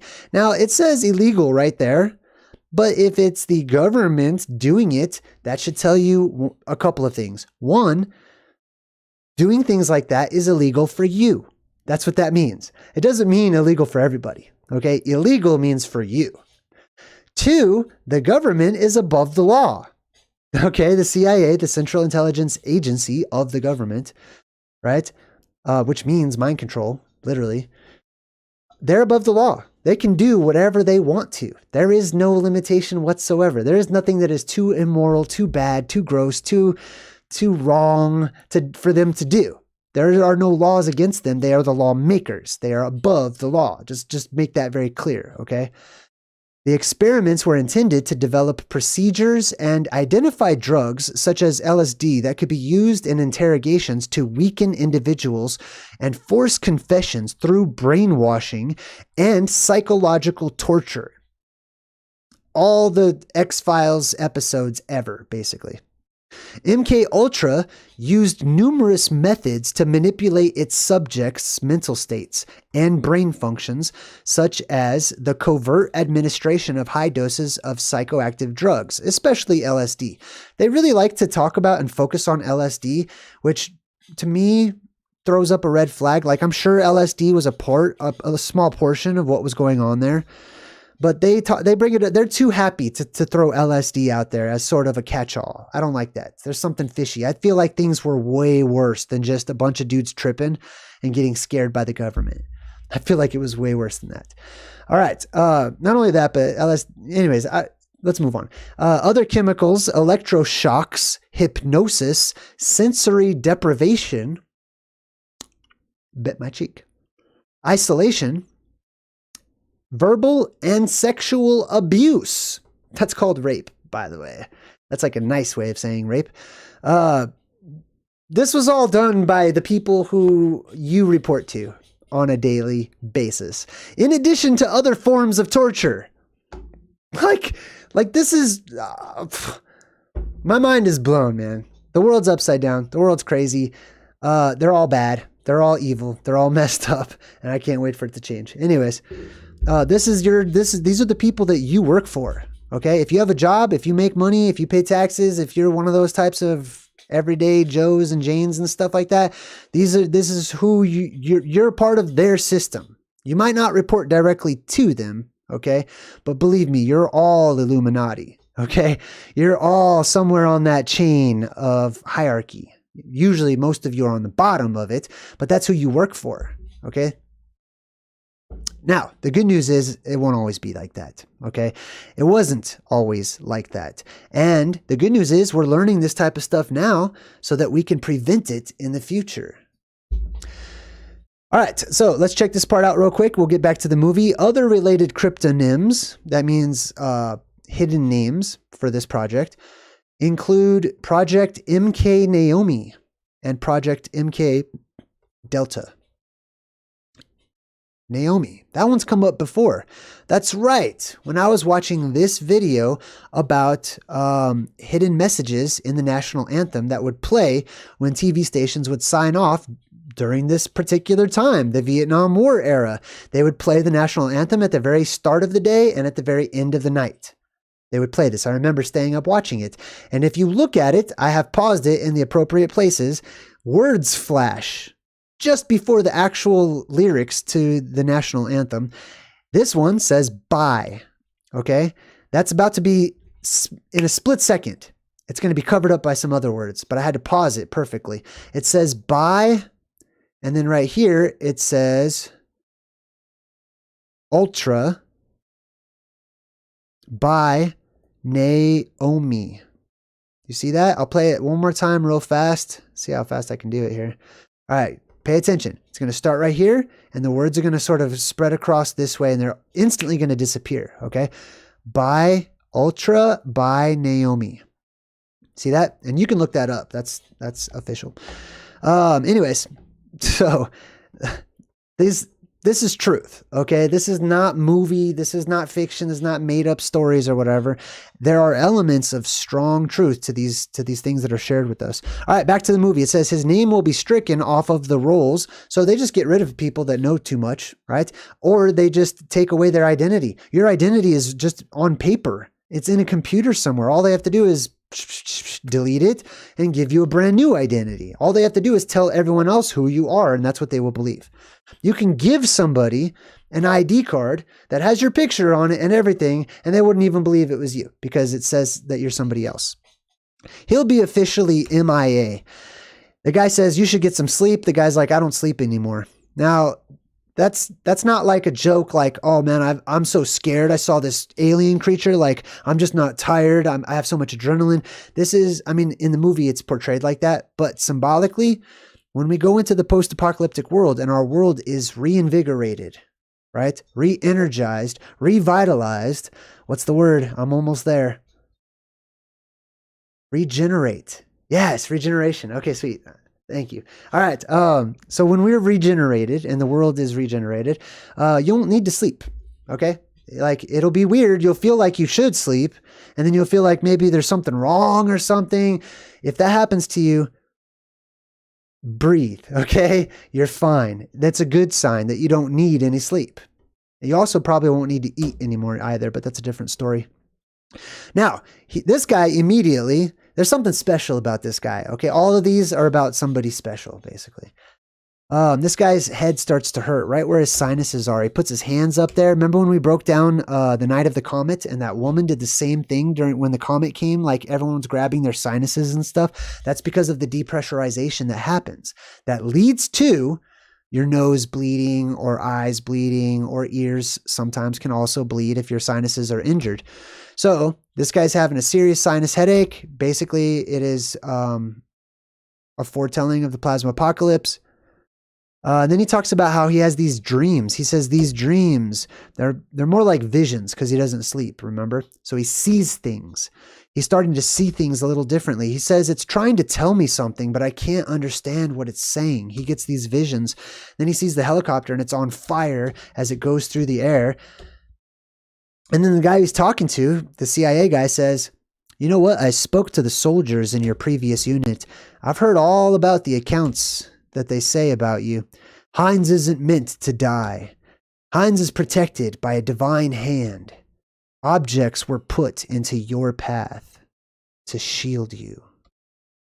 Put there to protect you at exactly the right moment. It's almost as if life itself knew you were coming. The universe keeping you alive. What is this? Why did I take so many pictures of that? Is there something I can't see? There is something there. Oh, it's all being sucked up. Okay, that's what it is.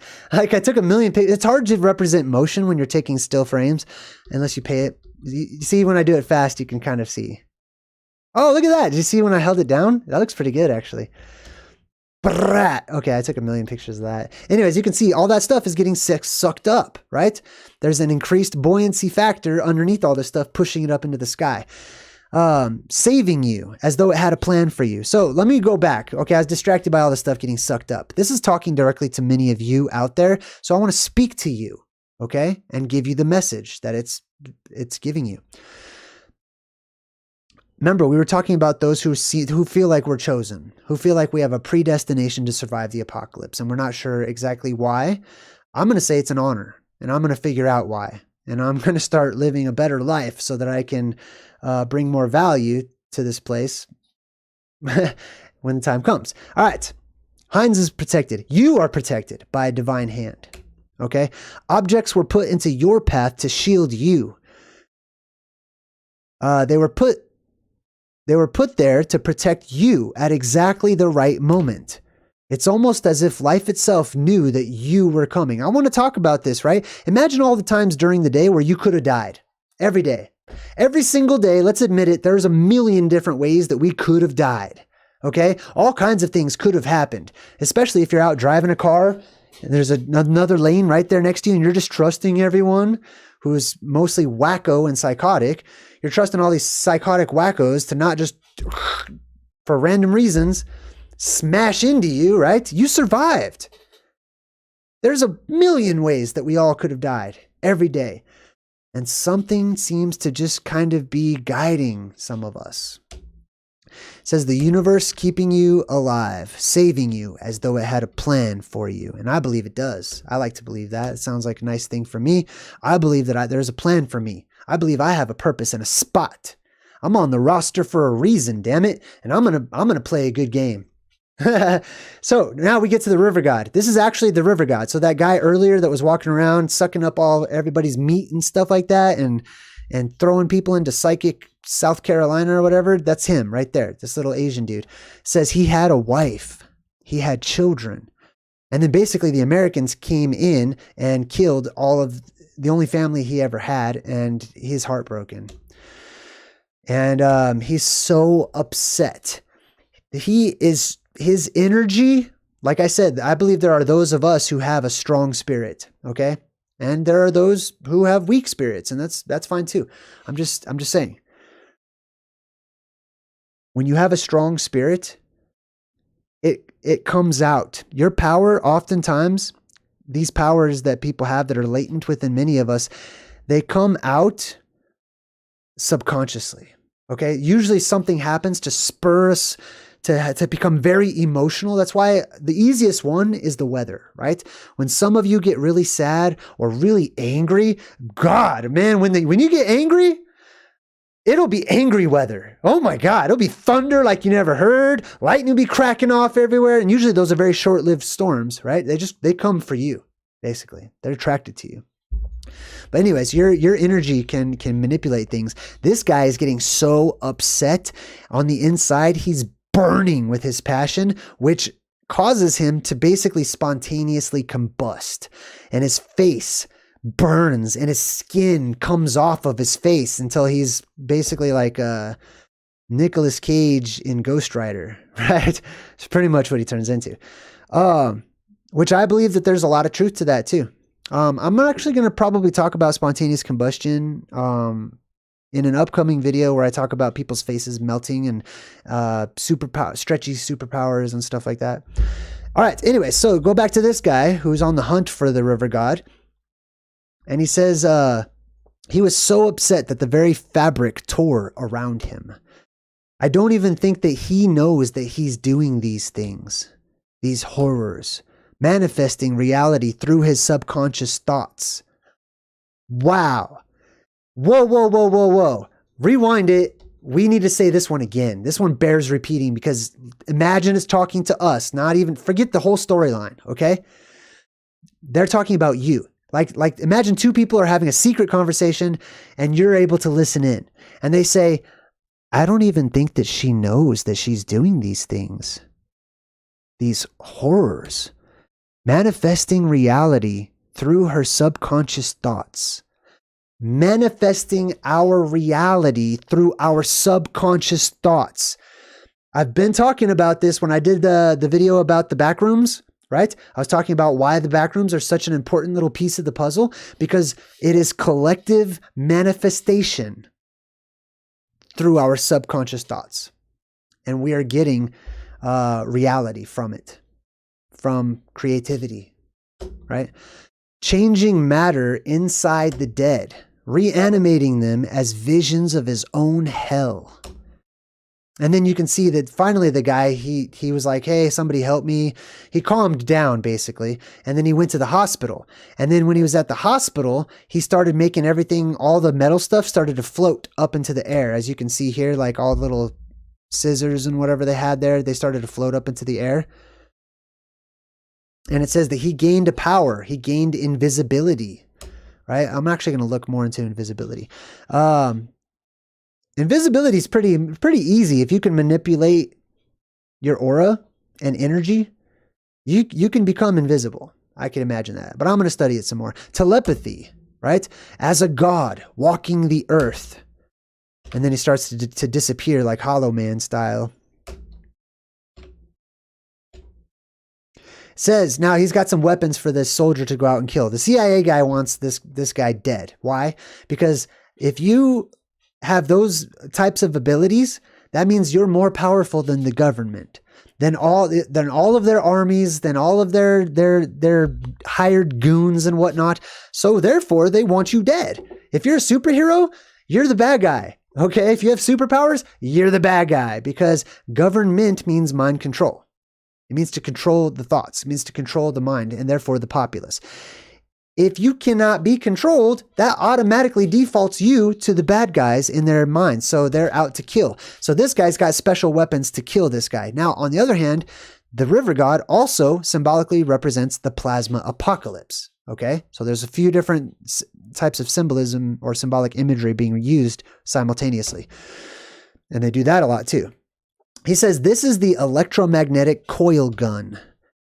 It's firing projectiles at about 1/20th the speed of light. So what he's going to try to use to kill the plasma apocalypse, essentially, is an electromagnetic coil gun that shoots projectiles super fast. Okay, basically this is the blue beam. Okay, this symbolically is Excalibur. This is the blue beam, etc. Right?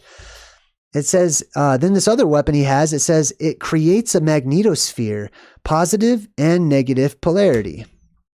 You will be protected from the breakdown in space-time. You will be protected from the breakdown in space-time by what? By a magnetosphere, right? A magnet pushes plasma away. Okay, so if you want to fight the ghost entities during the plasma apocalypse or whatever, a magnet would come in good handy, right? Like a neodymium sword or something would be great. That would be perfect, actually. Anyways, you'll be protected from the breakdown in space-time. That also reminded me of the Mandela effect and how many of us seem to be protected like it's Berenstain Bears, period. Okay? That messes me up. I went to my kid's school the other day, right, to like just say hi and to drop some stuff off. And sitting right there, a book said Berenstain. And I'm like, that book's wrong. And everything, I was burning up on fire, just like the river god. I was like, I wanted to talk about this. I wanted to talk to anybody in this school, whoever is standing around me. I wanted to talk about the damn Berenstain Bears right now, but I couldn't. I know I couldn't, because I know that they're all robots. And I mean, they're not all robots. Okay. I don't want to like, call people names or something, but I know most people are not going to be privy to that. They're not going to want to hear about that. It's not the best subject to bring up at my kid's academic institution where he has to be. So I shut my mouth and I was on fire like the river god. I'm like, Berenstain, God, what the, you know what I mean? Anyways, that's me. All right. He says it amplifies the gift that you already have. Just like how we've been talking about this entire time. Now, Heinz puts on all this brand new armor to go fight the river god, and he starts quoting the Bible. Imagine that. They quote the Bible again, and it says, put on the whole armor of God that you may be able to stand against the schemes or the wiles of the devil. There's way more to that verse. I actually wrote a whole song about that verse. But anyways, he puts on the whole armor of God. Now, there's a couple different ways to interpret that. One, there's physical armor, different types of things that you can actually wear that will benefit you during times like this, right? So for example, chainmail, right? If you have full armor of chainmail, right, that will keep the devil away. If the devil is plasma or red plasma, like I postulate, that chainmail acts as a Faraday cage. So the devil can't possess you. It can't get into you and stuff. It's gonna be attracted to the metal. It's gonna go around and ground itself and leave you alone, basically. So there's a physical armor of God, like stuff that you can physically put on to help you fight Fantazoids and electromagnetics and stuff like that. But then there is the spiritual. There is that. There is the amplification of your soul. There is the protection of your mind. There is the truth that we use to guard ourselves from deception and manipulation and lies. Ooh, buddy, man, I'm all right. Let's see what the next one is. I hope you guys are having a good time. Can I turn invisible? Yeah, I can do anything. Of course. All right. Somebody in the chat asked me that. Anyways, cooking with Bill. So this is the next one. Okay, this is like all of these are little segments, right? And this segment's called Cooking with Bill. And it's totally like this 80s cheesy infomercial type thing where there's this guy with a mustache named Bill and he tries out all the new products and stuff, right? As seen on TV. 1995, right? Everything's 1995. Same throwback. I took a picture of this intro every time so we can see when a new one starts, but it also reminded me of my intro that I actually have on my channel where it opens up. That's how Cooking with Bill starts off too. Interesting. All right, let's go back a bit here. All right, so Cooking with Bill, and he says, welcome back everybody. I'm Bill. And I'm Karen. And we're here today. Hold on, let me break down the names real quick, okay? Karen is Kar On. On means of the, or associated with, or attached to, right? Kar. What is kar or kar? Let me make it a little so you can see it there. All right. Proto-Indo-European root word ker, which means horn or head, with derivatives referring to horned animals, horn-shaped objects, and projecting parts. So it basically means horn. This is where we get the word corn from, Kronos, etc. So Keron means of the horn, right? So horned one, essentially. And then Bill, I'll come back to in just a minute. Now he opens up his new product. He's so excited to show the studio audience, right? It's the Damasu 950. Val, hey, thank you, Val. Yeah, it's Cooking with Bill, right? Isn't this great? It's so disgusting. I love it. It's so morbid.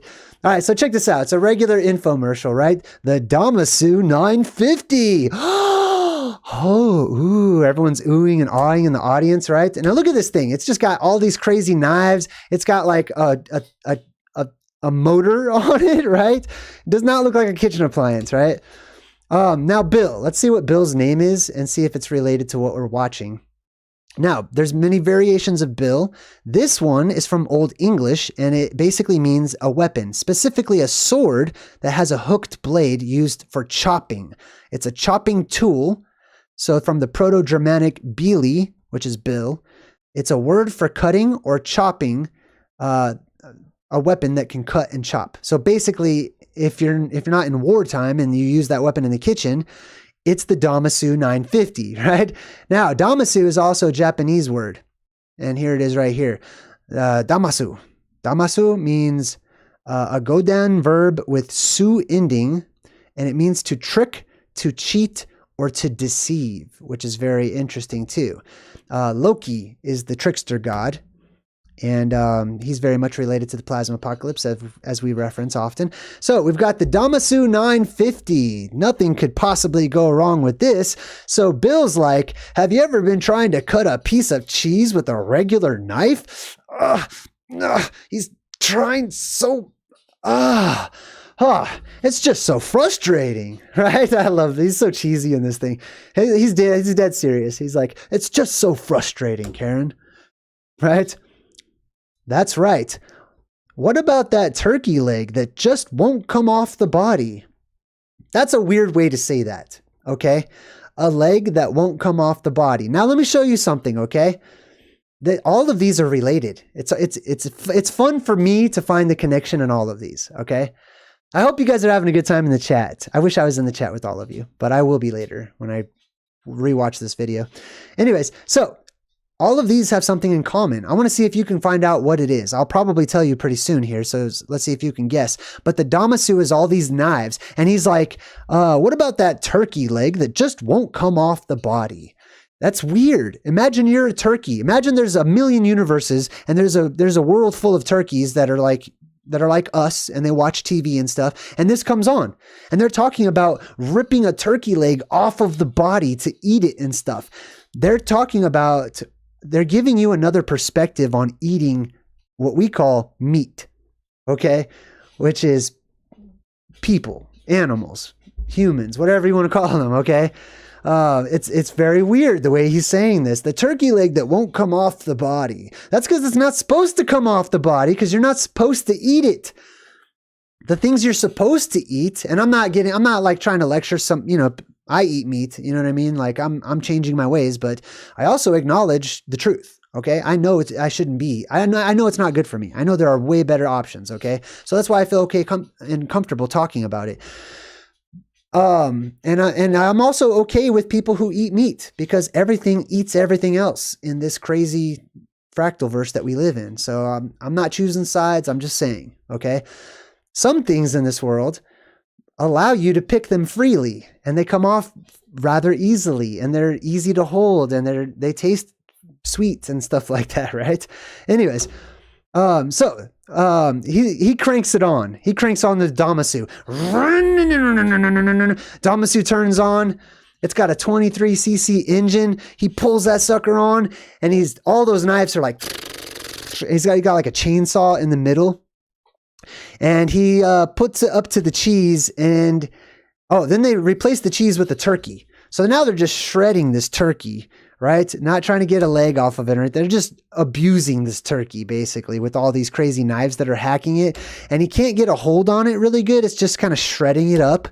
So he puts his hand down right on the turkey to steady it. I'm sure that's going to go fine. That's fine. That's okay, right? So he gets ready. Karen's screaming bloody murder because his hand is just destroyed, chopped into pieces. Its little fingers are coming off of it. Pieces are coming off of his hand. He's got to bend over to the edge. Now, what's the moral to that story? Okay. If he wouldn't have been trying to eat the turkey, which is meat, then his hand wouldn't have been mutilated. See, when we do it to the turkey, it looks normal. That's kind of what we're saying here, right? The turkey, someone will look at this picture right here and they'll be like, oh my God, look at his hand. But if you're a turkey, you're not saying that. You're going, oh my God, look at the turkey. You know what I mean? It's equally disturbing, or it should be. It's a good example of perspective, right? And bias. So if you'd like to have one, just call 555-DAMASU. Of course, there's the 555 plugin. Now we go to the next Cooking with Bill, right? Welcome to Cooking with Bill. He says, so we've all heard about this new craze sweeping the nation called vegetarian. Now we're starting to see this, the theme, right? Vegetarian, a new craze? Okay. It's not a new craze. It's older than anything, okay? People began by eating, the legends say, fruit, okay? Not each other, not their animal friends. No, they ate fruit.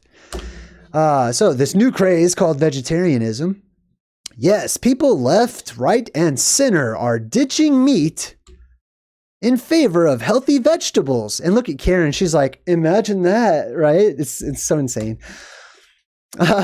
Order Presto Veg now. And so he's got this Presto Veg deal, and they put all these things inside of all these vegetables they put inside of it. And they're like, it can make anything, you know? What do you guys want to have? What does this one say? Hold on. Presto Veg. It says zucchini patties. So he put everything but zucchinis in this thing, basically. And then it's dinging because it's done. And he's like, oh, it's done. Wow, that was fast. Let's check it out. Opens it up.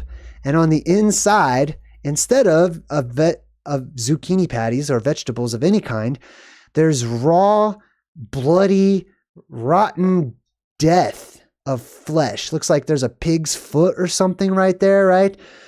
And he takes it out There's flies buzzing everywhere. And he goes, that's something, isn't it? Now, remember, he can't see it. It's facing the audience. So in his mind, he thinks that it's created zucchini patties. But we see the truth, that it's not zucchini patties, right? This is what people are eating instead. And he looks at it. And this is what it looks like when you don't cook it and prepare it and make it circular and cut it into little, shapes that are fun and stuff, right? Nuggets and whatever. This is what you're eating, okay? And I'm being very direct about it to help myself out as well, because like I said, I have eaten meat, and I do still eat meat sometimes, and I don't want to, especially after watching this. That's what we are eating. So Bill takes a good look at the reality of what people really want in this world, right? Which is not zucchini patties. It's a big plate full of you know what I mean? And that's exactly what he does. He leans over and barfs into the sink, right? And they're like, you can get your presto veg. Call in and get one. It won't make you vegetables. It'll make you rotting meat. Next up, another one. Another one, Cooking with Bill. He says, Karen, do you remember the Magiblend 100? Well, this is the 200. Oh yeah. So we've got the Magiblend, this super blender of the future. He says this device can take any raw ingredient and using a thermocapacitor can cook it any way you want. And she goes, wow, imagine that, right? And we are talking any kind of preparation, right? Now, let's time out from the movie, okay? Symbolically speaking, especially in reference to the plasma apocalypse, okay? We will be microwaved, symbolically speaking. Earth is going to have all kinds of radiation that enter in and drop down from the sky. So this is a small scale of what is going to happen on a large scale to our entire world. There are different preparations that will happen to many of us, okay? What do I mean by that? I mean that different people will be affected by the plasma in different ways, and therefore they will be cooked to perfection in different ways. It all depends. I'll get more into that in another video. He says, any kind, Karen. So they make a smoothie. They're like, let's say we want to make a smoothie. He starts pouring out the smoothie, but there's like something caught in there. And he's like, all right, well, bottoms up. Let's drink this delicious smoothie. And he takes a big gulp, but like, it starts retching and there's something stuck in his mouth. So he starts pulling it out and it's this long, slimy piece of hair. Like all of this chunks of hair that were in that shake just went down his throat and he had to pull it back out. Like, have you ever swallowed a piece of pizza, but you didn't chew it all the way and sever the cheese from the slice? And so you swallow it and you can feel it go down, but the cheese is still connected to the slice. So you like quickly try to pull it back out. I've done that. I don't know if you've done that. It's a terrifying experience. I hate it. Anyways, that's kind of what that reminded me of. And then we got another one, Cooking with Bill. We're debuting the new Magiblend 200. Same thing, right? It's the latest food craze from Japan. Oh, wow. It's called sushi. They eat the seaweed there. Isn't that something? Now he's saying that like it's very weird, right? This is all has to do with meat and vegetarianism, right? Eating vegetables, eating plants versus eating skin and meat and muscle and tissues and bones and stuff, right? That's what this is really hitting home on, every single one of these. And he's acting so surprised that humans could eat seaweed. Oh, they eat the seaweed there. Isn't that something? Yes, that is something, Bill. Let me educate you about seaweed. So it says here, seaweed or sea vegetables are forms of algae or algae, if you prefer, that grow in the sea. They're a food source for ocean life and range in color from red to green to brown to black. Seaweed grows along rocky shorelines around the world, but it's most commonly eaten in Asian countries such as Japan, Korea, and China. You can eat this and survive off of it. You can prepare it. You can make it taste different ways and stuff. It's food that grows, and its purpose is to be eaten, essentially, by animals and people. He says, isn't that something? They eat the seaweed over there. Isn't that? Well, Must be Japanese, right? Must be Japanese. Order the Magic Blend 200 now. So he puts all his ingredients in to make sushi. And he goes, ooh, sushi, delicious. And it's got a big old piece of hair, once again, stuck in there. There's all this hair growing out of the sushi. Why is there a bunch of hair in all the stuff that this Magic Blend is supposed to be making? I have a theory. Okay, I always have a theory. I have lots of theories, and that doesn't mean they're all right, but they're fun. So I believe that when the plasma apocalypse happens and everything is reinvigorated and re-energized, that it makes things grow. Okay, so what I'm saying in short is that your hair will grow fast, a lot. Okay, haircuts are going to be a thing of the past because they will be an inconvenience to cut your hair off because it will grow a lot and fast.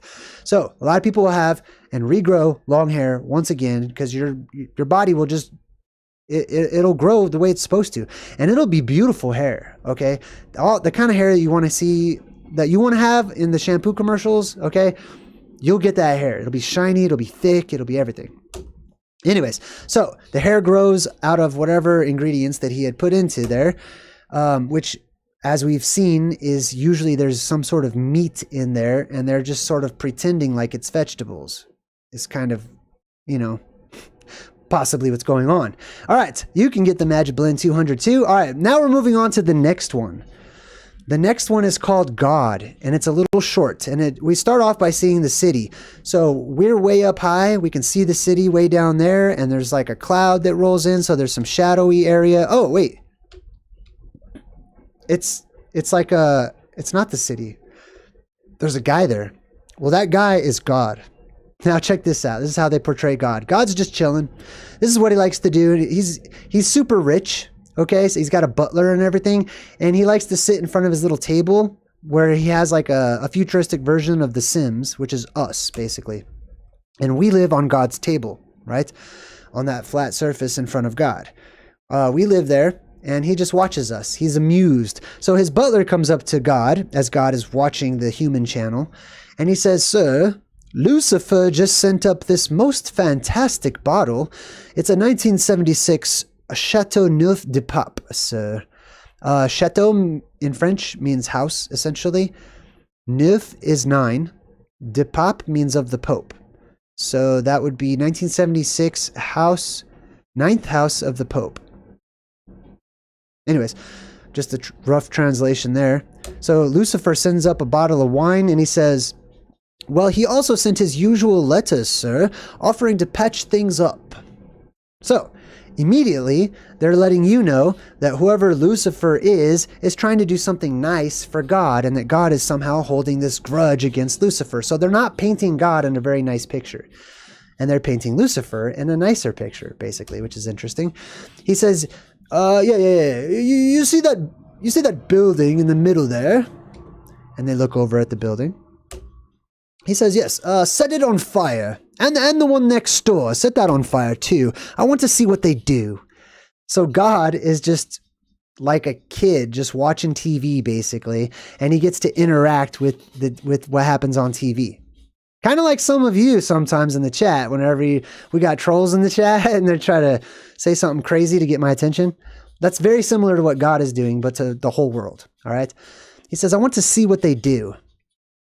So the guy gets out a match, he flicks it at the building, and boom. He says, oh, good. Now send in the twirly thing. The sucker. Send in the sucker. A tornado, sir? Tornado, yes, that's the one. Yes, I love that one. Send in the tornado. He goes, "Sir, they are rather unusual in the city, sir." And God loses his mind. He says, "Bloody hell, Jeffrey. I created the whole planet out of shit floating around I found in space. These little Muppets haven't even found the other universes I made on a Saturday night for fun." Wow. God in the movie just ripped you all a brand new one, okay? He just called all of us little Muppets, okay? Little babies that haven't even found the other universes that he made on a Saturday night for fun. The other realms, the other worlds. We're stuck. right here on this one, thinking that this is all there is, and we wonder about life in other places when life surrounds us. It's right below your feet. It is just above the sky. It's everywhere where we are, but it's all over the place. And we all like wonder, staring at the black, dark roof of our world. Could life be out there? Of course, it's everywhere. Jesus. Anyways, he's like, send in the fucking tornado. Okay, don't argue with me. And that was it, pretty much. He sends in the tornado. I like this. I like how they did this one right here. It reminds me of He-Man. When I was a kid, one of my favorite cartoons was He-Man and the Masters of the Universe. And this is kind of how it started. It went bing, and then it was like something else though, but it didn't say OATS Studios. That's what that reminds me of. I think they did that purposefully as a throw out to He-Man, because they do it again. And they do a shout out reference to the Neverending Story too. Anyways, all right, so we got another god, another scene from God, basically. So we see the Sahara, you see all these elephants walking about, and then of course it's on God's magical Sims table, basically, simulation table. God's sitting there reading the Bible, okay? He's just chilling, reading a book, gigantic book. His butler, Jeffrey, comes in. He says, "How is the book, sir?" He goes, "It's a little technical for my taste. I like the chaos more, I suppose. Does have a good recipe for a black hole, though."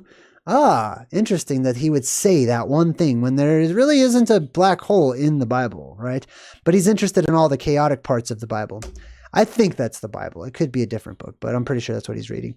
Anyways, so you look down and you see all these little savages, all these little early caveman type humans, and they're all doing something there in the middle. One guy's bending over and he says, "What's that little chap doing? They're so funny. What are they doing over there?"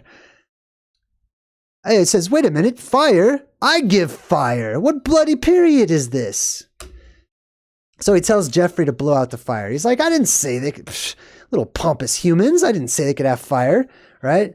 So he blows out the fire, or he has Jeffrey, his butler, he has his butler do everything basically. So that the butler can take the blame because God didn't actually do it.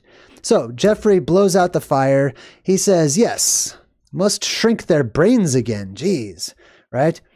Which is also very true. Our brains are getting smaller and smaller and shrinking, and we're using less and less of them, which means that the further back in time we go, we didn't carry the persona of, the stereotypical caveman that's dragging his wife around by her hair and clubbing people over the head and dressed in loincloth and grunting at one another. You know what I mean? That's not how it was. It was the opposite.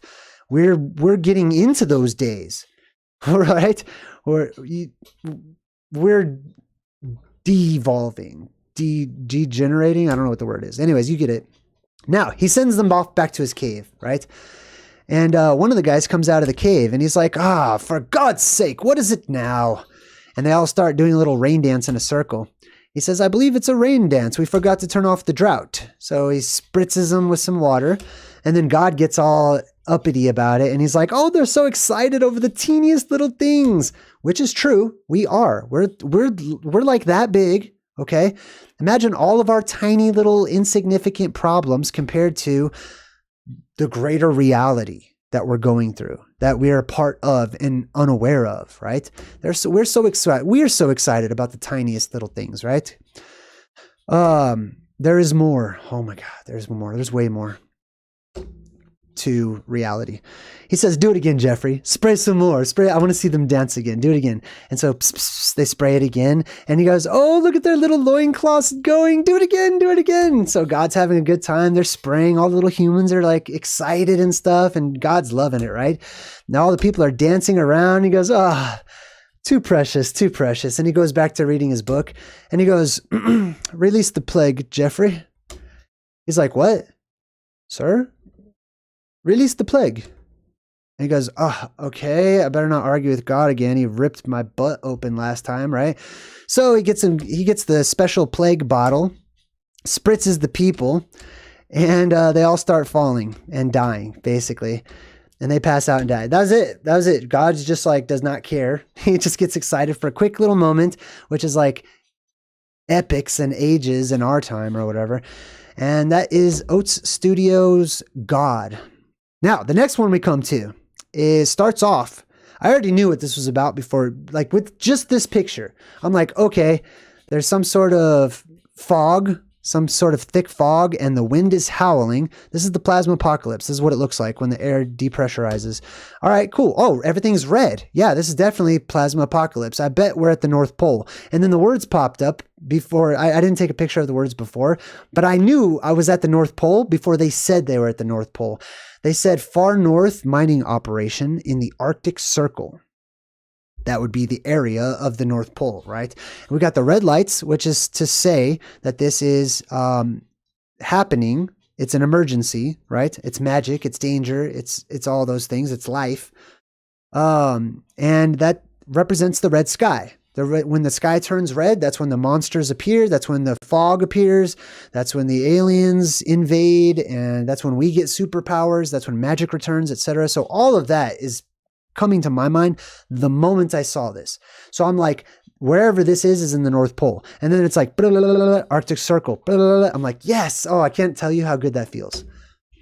Now we go inside of this little bunker at the Arctic Circle, and the company name is Cerberus, or Cerberus. Cerberus. Remember, like in Kanto, right? Under the surface, was Hercules ever like, yo, I don't want to fight Cerberus? That's Cerberus right there, right? Three-headed dog. 98 crew, there's 2 survivors out of a crew of 98. Cerberus, let's learn a bit. The Hound of Hades is a multi-headed dog that guards the gates to the underworld to prevent the dead from leaving. What that means is it prevents the resurrection of the dead. Right? The dead go back up and they go back into bodies and they resurrect. They come back, right? And are seen as being judged and whatnot, right? So whatever this hound is, this 3-headed hound that guards the gate to hell, is what keeps the dead from being resurrected. I have drawn, okay, this is just my own. It doesn't mean that it looks like this or anything, but if we take a look at the description here, right? Let me just read it again real quick. It says the Hound of Hades, multi-headed dog, which is a 3-headed dog typically, that guards the gates of the underworld to prevent the dead from leaving. He was the offspring of the monsters Echidna and Typhon, which is just basically an earth goddess and a sky god. Simplified, okay? And was usually described as having 3 heads, a serpent for a tail, and snakes protruding from multiple parts of his body. Cerberus is primarily known for his capture by Heracles, the last of Hercules' 12 labors. Now, I'll draw you a picture. Let's say that Cerberus was not actually some gigantic dog that had 3 heads like a Rottweiler or something, that had a snake tail also, right? These people are personifying. They're imbuing attributes that they're familiar with to something that they are unfamiliar with, which is plasma, right? So here is a crude drawing of the North Pole. This is the island at the middle. This is a mountain off to the side, a magnetic mountain, and another magnetic mountain off to the other side. When the energy, this is the inner world, that's like Sheol or the underworld, whatever you want to call it, right? This blue light is when the energy goes up and shoots out. Our world right now is charging. The energy is being pulled inward. It's coming down from the heavens at us. And the light is going in. The energy is going inward. That will reverse when we go through the neutral point of the polarity shift that we're about to go through. And the light will shoot out. It will emanate out from our world. The plasma will shoot out from the world. So here you have the main column right here. This is the main column, the largest opening, and it shoots straight up. Here you have an anode and a cathode, which is positive and negative energy electrically speaking. And when they shoot out, they are attracted to one another. They form an electrical arc. or an arch. This is your three-headed dog that guards the gates to the underworld or the underbelly of our world. It's got little snakes coming off of it because it is plasma. And the plasma is streaming off and reacting to the nitrogen in our air and oxygen and other things too, creating little different colors, right? The main color is blue. But anyways, that's an idea of what it could look like. All right, back to the movie.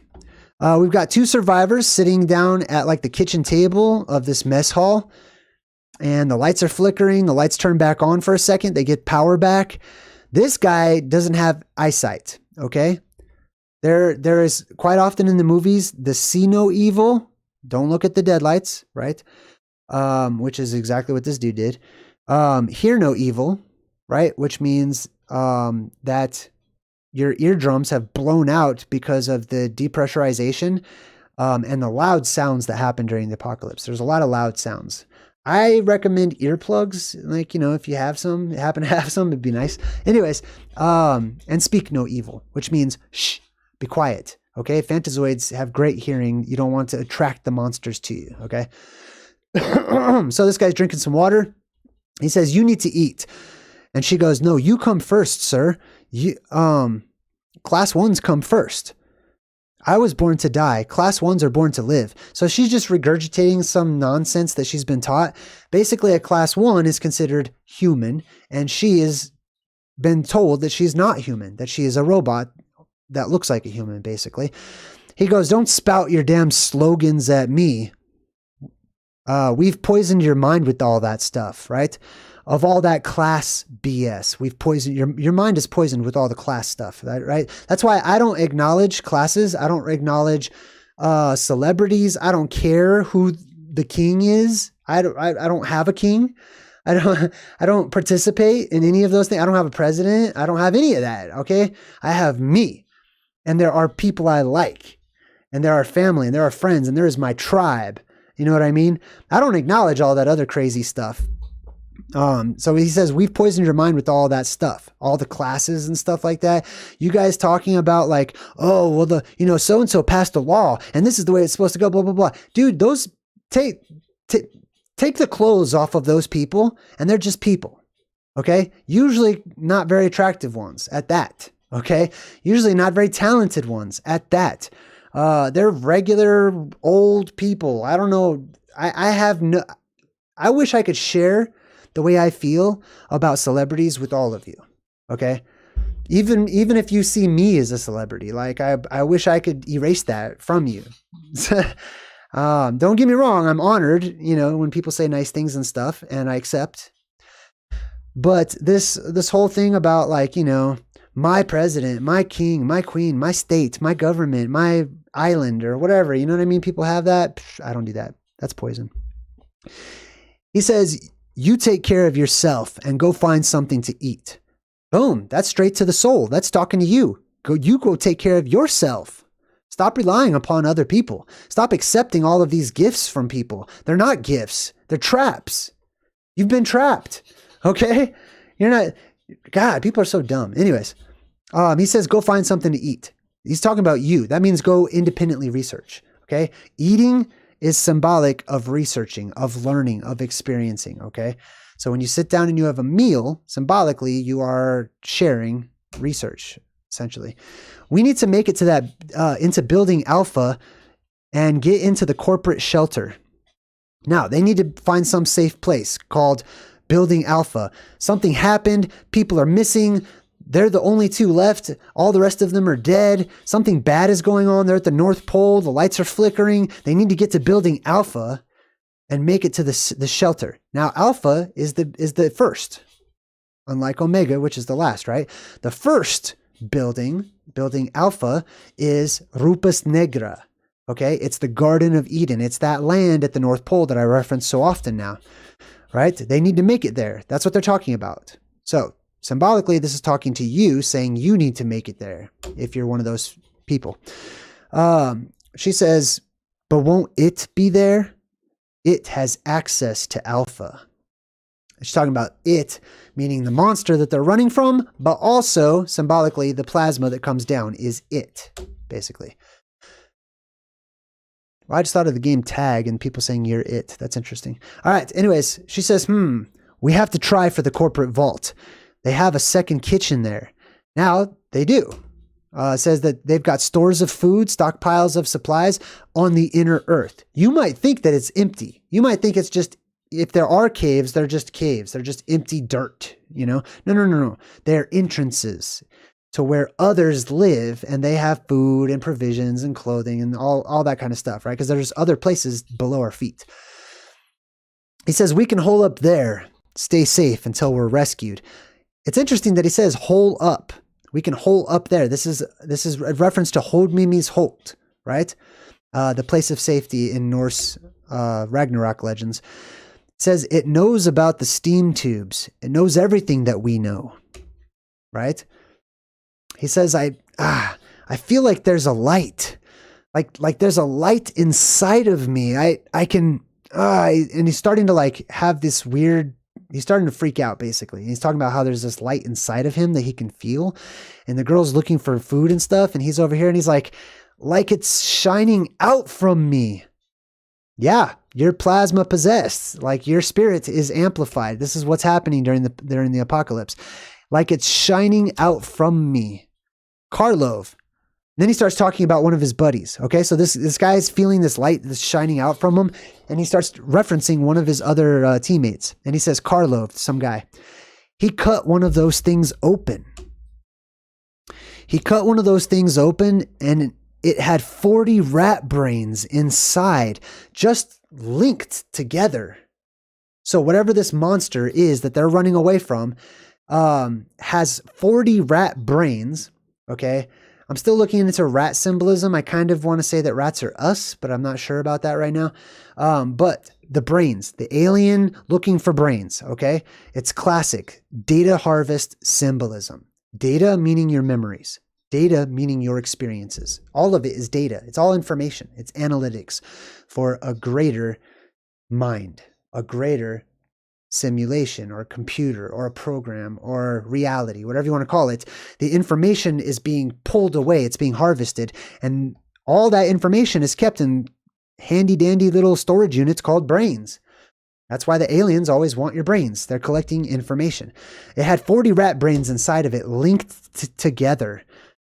And Holbrook, you see, he stole pigs from the pens, and he cut the pigs' organs out, and he strung them all together with sheep organs. It was the light. See how he makes the little devil horns right there? And he puts it just like that. That's what he's doing, right? He says it was the light. It told him to do it. It made him. And he's doing the devil horns, okay? The devil horns, all that devil stuff is the plasma, the red plasma that comes down. The serpent that branches out, the deadlights, okay?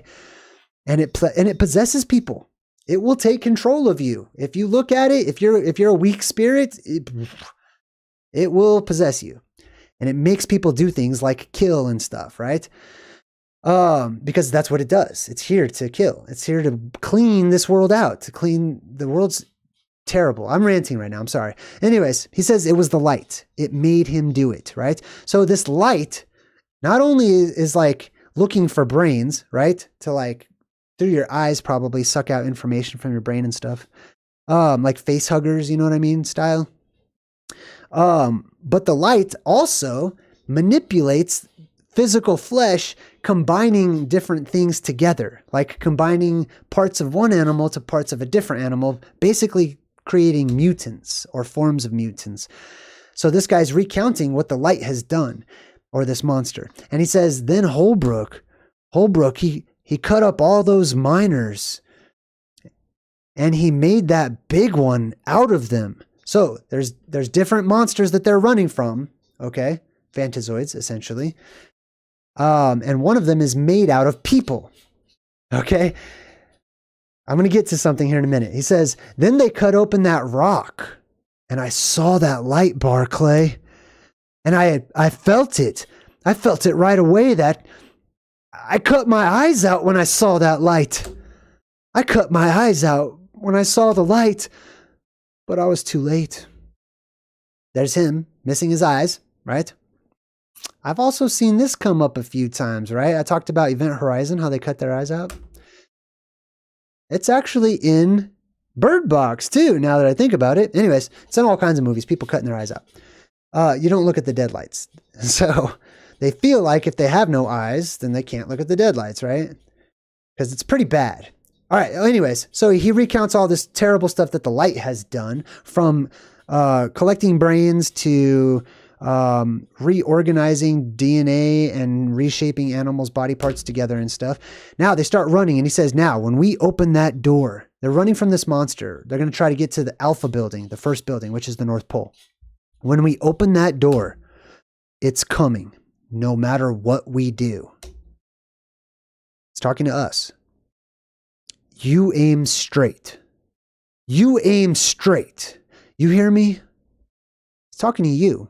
Aim straight. That means walk straight. That means do righteously. That means live a good life. Do well. Be kind. Right? Be giving. I'm not talking about any religious ideas or ideology. I'm talking about whatever good you know is good. Be good, man. Be good to the best of whatever you think good is. Be good. And he says, don't stop. He's giving you advice on how to survive the apocalypse right now. Okay. So they've got their masks. That's another important thing, right? Because of all of the different chemicals and gases that are created during the apocalypse. So having a gas mask is a good idea. Mimi, hey, good to see you. He says, we go absolutely straight. 100 meters to facility Alpha. Do you understand? Go straight. Walk a straight path. Yes, sir. Follow the beacon. The beacon is the light. So symbolically, outside of the movie, this is us, okay? The apocalypse is on the way, and there is a light. There is a sign. There is a beacon. There is something that we will see, okay? The universe tends to be fair, even though we tend to be impatient about it. There is something that we can see, that we can follow. It's a sign that we wait for. It's a beacon. All right, anyway, so they open up the doors. Boom, there's all this snow outside everywhere because they're at the North Pole. They get to Alpha building, which is the first building. All the red lights turn back on for the red light, the red sky symbolism. Now here, you can't see it very well because it's very dark, but it's all of these hands, all these human hands that are like stitched together to make like one giant hand. It's got like a million little fingers there, and it's reaching up to try to push the button to open the door. Very hard to see there. You'll see better pictures of it in a minute. So it goes declined, insufficient status, declined, insufficient status, right? You can't get in. There is a barrier. These are all, what the monster is doing is it's trying different severed human fingers that it has, right? Different people's fingers to see if their fingerprint works. Symbolically, this is the North Pole it's trying to get into. There is an energetic barrier. There is a web form spell. There's an electromagnetic barrier around. The only way to pass through those types of barriers is to match energy. Okay? So if that barrier is all goodness and happy and high vibes and good vibes and light and love and peace, guess what you have to be to pass through? Right? If you're anything but that, you're going to have a hard time getting through. And the opposite can be true as well. All right, so all these little fingers and stuff, they try to get it. Beep, beep, beep, beep. It says authorized Private Philip Marshall. So it lets the monster in. They turn around. They're like, oh my God, the monster's tracking us. And it comes through. Now we'll get a good picture of this monster, right? All the red lights appropriate. This sort of, now I'm going to tell you right now, the monster is made out of mostly arms and legs. Okay. So it's a lot of appendages, a lot of hands and feet and toes and stuff. Why? Because symbolically, that's the shape of plasma. Okay. This is the shape of plasma. You might just see a hand and an arm or whatever, but that's because you're conditioned to see that. What this is life. And that's the shape that life makes. It branches out. It spreads out. It constantly spreads out. Or the opposite is true. It returns to a source, right?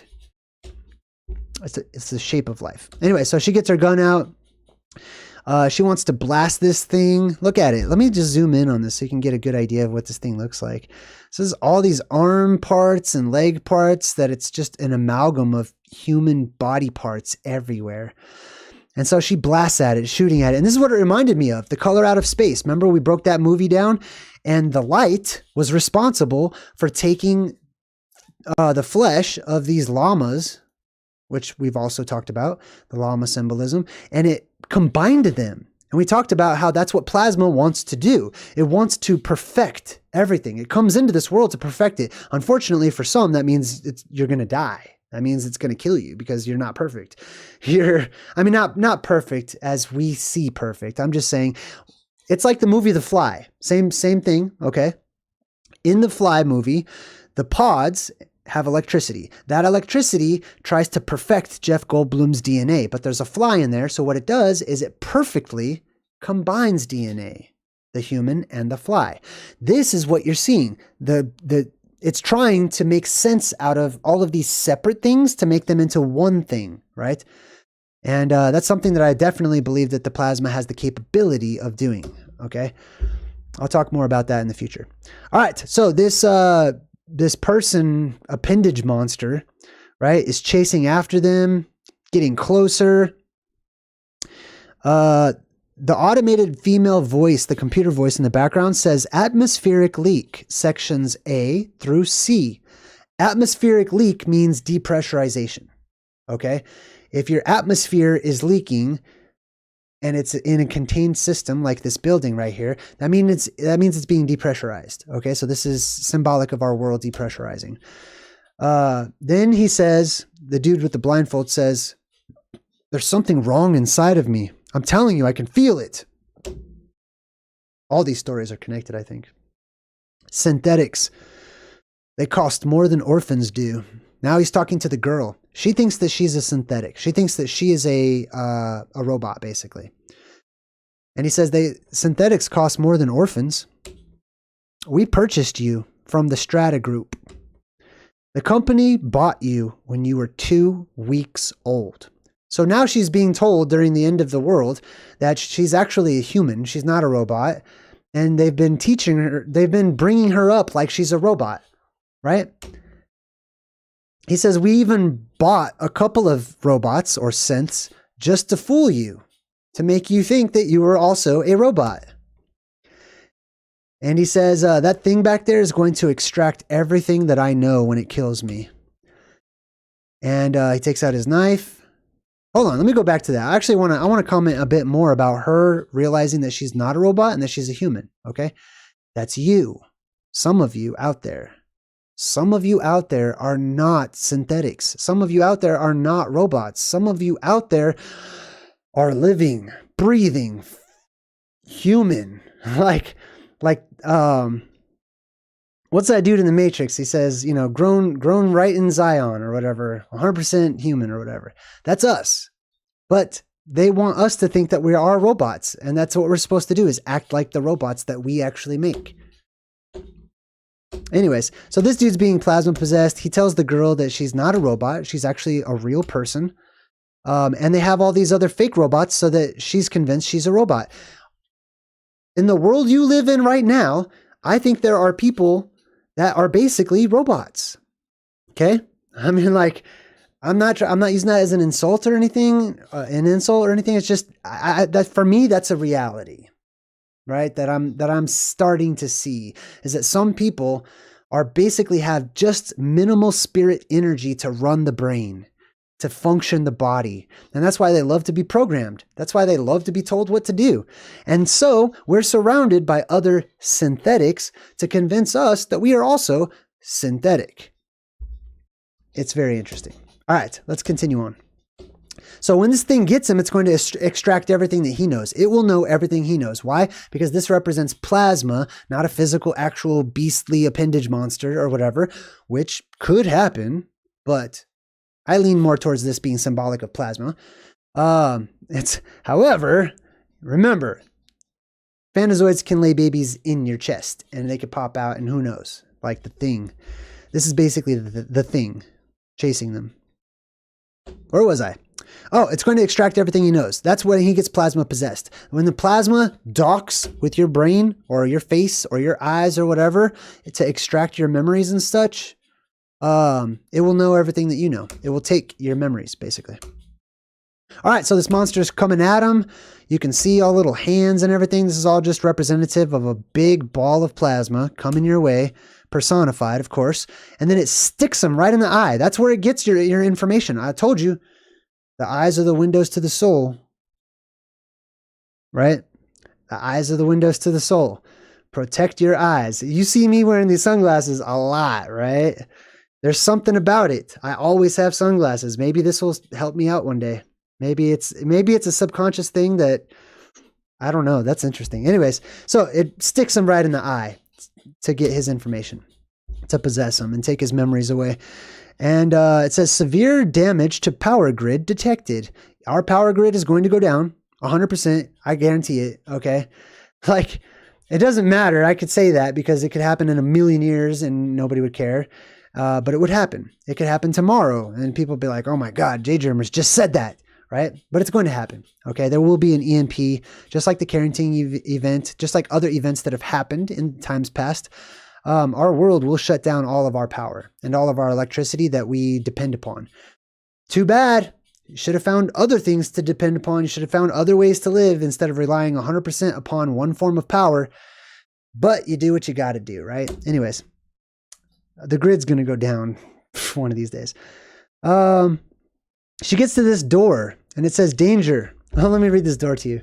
Now keep in mind, I was cracking up when I was watching this because remember the monster that's chasing her is basically like an appendage monster and the door says danger, keep hands clear, right? Which is symbolic. One, it's funny because there's a bunch of hands literally like chasing after her.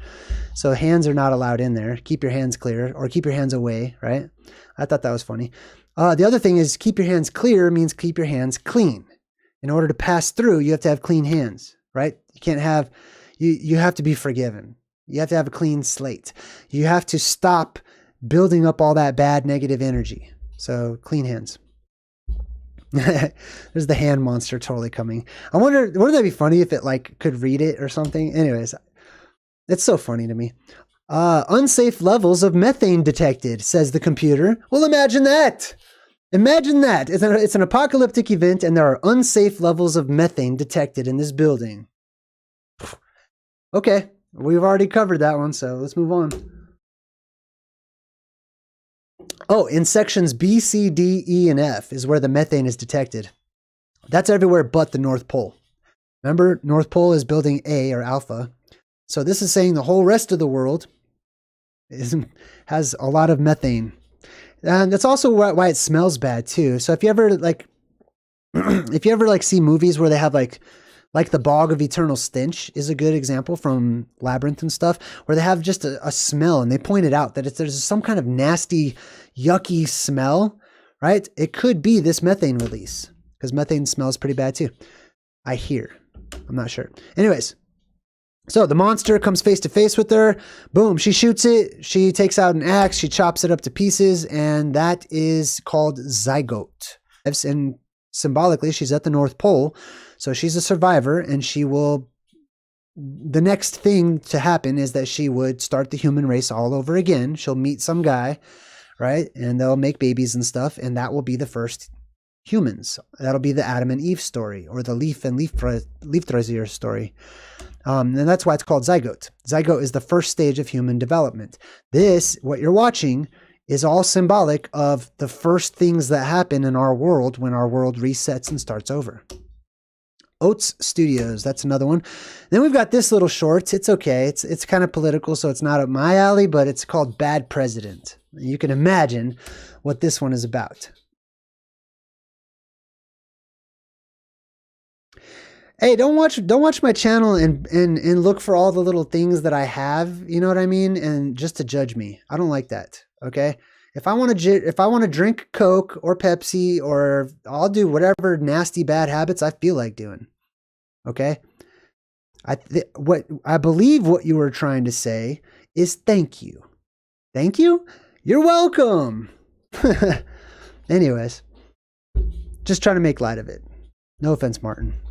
But stay off my drinks. Anyways, so we got the president here, and he says, as we as a nation deal with the horrific news an oil spill off of the coast of Alaska, and then you have like some model that walks past half naked basically, and she's just hanging out in the back room, right, or in the background right behind the president, and he goes, it's a really, really big spill, and then he tells the girl to take off, and he goes, at this rate we're totally screwed. So the people who are in charge of the president are like, whoa, cut, wait. Sir, you can't just say that. And he goes, what, I can't swear? Right? Everybody's, it's so funny. Everybody's so judgmental. Like, you have to be very careful when you address a huge population of people, because people are very sensitive and picky, right? And a lot of times that's how we're, I'm tying this into what just happened a minute ago, but I understand. That's the world that we live in. The world that we live in, we have a mindset that has been given to us that is not our own. It is a mindset of comparison, right? It is a mindset of division. When we look at someone else, we always look for the differences. We always try to see, in general, what is different, what needs to be fixed, how that person is not like me, and they need to do this to be more like me. That's the mindset that we've been given. That's what the president is basically doing now too. He's saying, well, I can't swear. I just want to be myself, right? But he can't, because he's going to address the whole American people population in the world. And inevitably, somebody's going to be all in their feelings about it and be upset that he's not acting the way that he should be, right? And I can vouch for a lot of that, being somebody who's in the public eye, right? All the time. Anyways, so the girl says, remember... Oh, by the way, this is also Cooking with Bill. So that's Bill, and that's actually Karen, which is really cool. They're really good actors. She says, remember how I explained that we have to instill a sense of security and hope in people? You can't tell them that they're hopeless.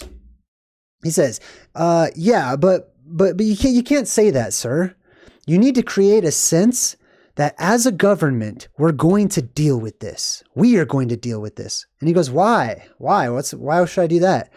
He goes, it's your job, sir, to let the people know that, yes, this is a major ecological disaster. And yes, we are dealing with it.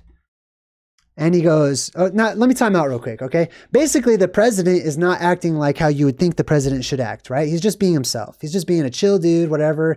He likes to party. He likes to hang out with supermodels and his biker buddy or whatever. That's his business, okay? I'm not judging. I'm just saying.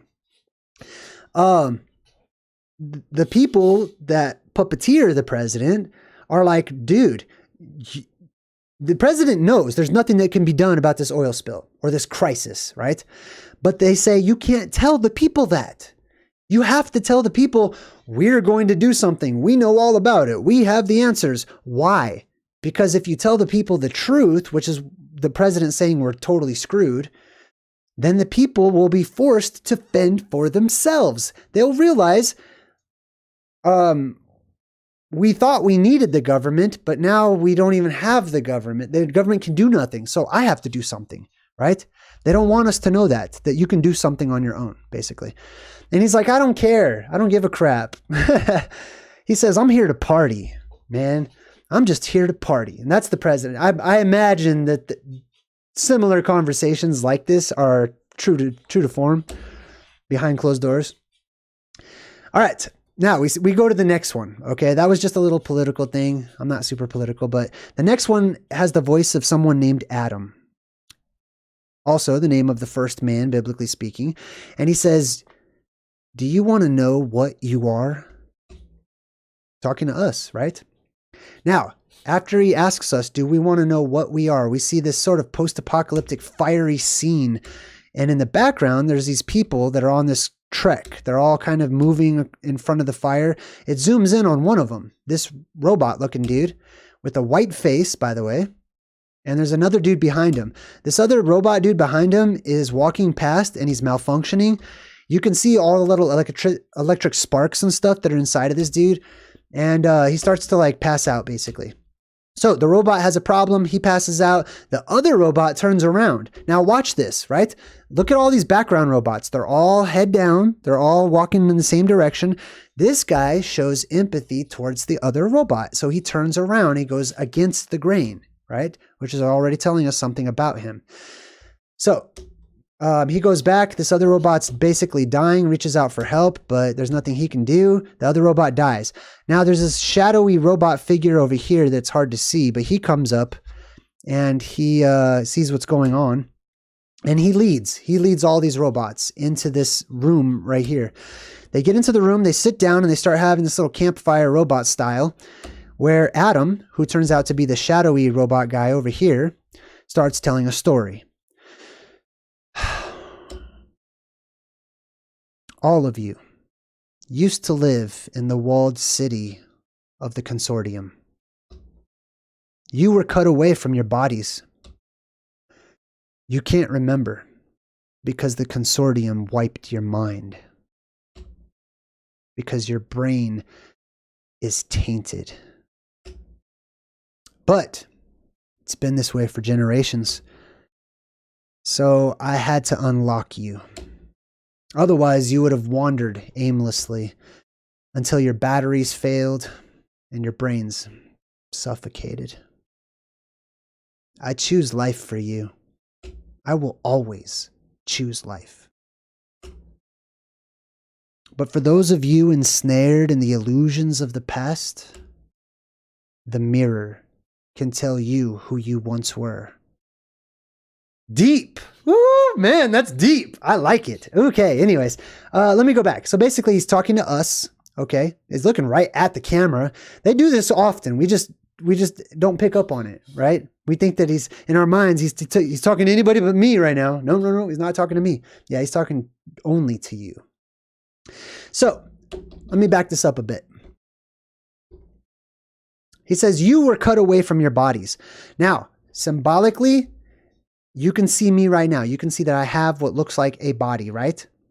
At least it appears to be that way. That is this reality. This is comes across as a body in this reality. It matches, and I accept. That's fine.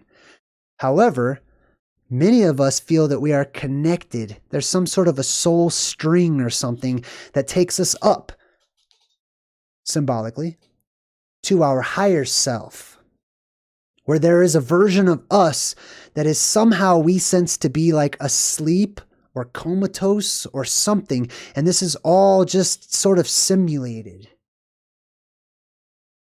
You were cut away from your bodies, he says. You can't remember because the consortium wiped your mind. There is a mind wipe. Amnesia is nothing new, but there is worldwide amnesia that happens on a worldwide scale during the apocalypse.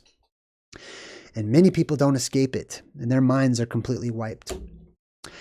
Because your brain is tainted. Your brain is tainted. That means that you have information that you shouldn't have. But it's been this way for generations. These things happen over and over and over again. It's just that you don't remember it happening. So you see it as fantasy and fiction and fairy tale and myth and legend, and it's just a story. And this is all the real world, and this is the way it's always been. He says, I had to unlock you. Otherwise, you would have just wandered around aimlessly, like I see so many robots and zombies doing every time I go out of this house. So, let's continue on. The mirror can tell you who you once were. The mirror. What is the mirror?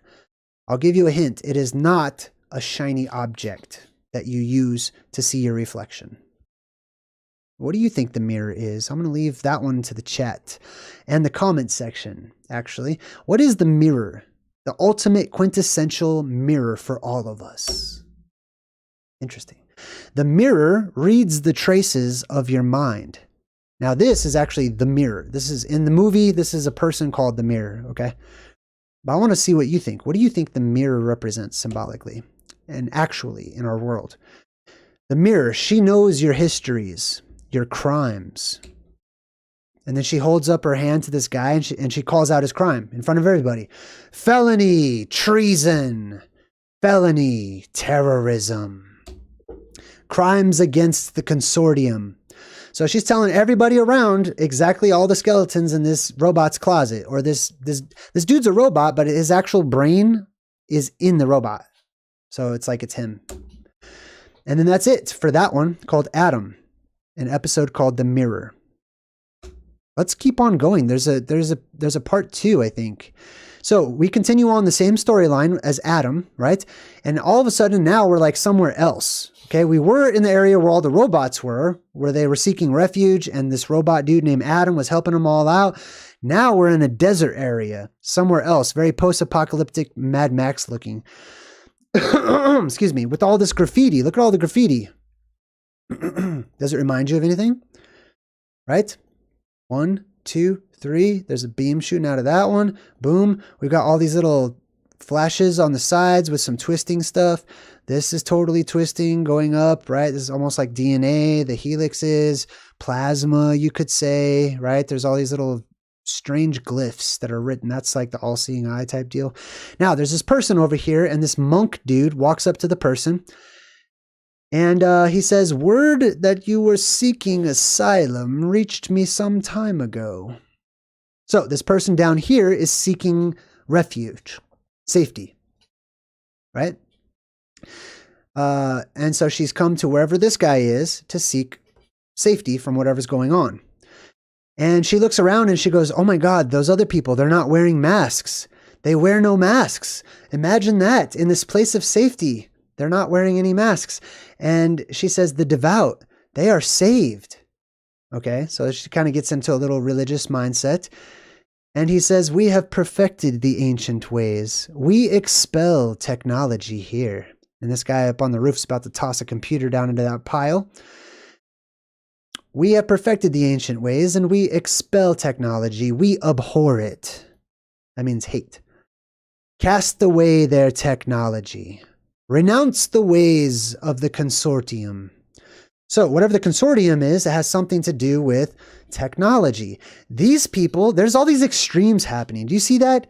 You know what I mean? Like the inner child in me wishes that technology could get along and vibe right along with organics.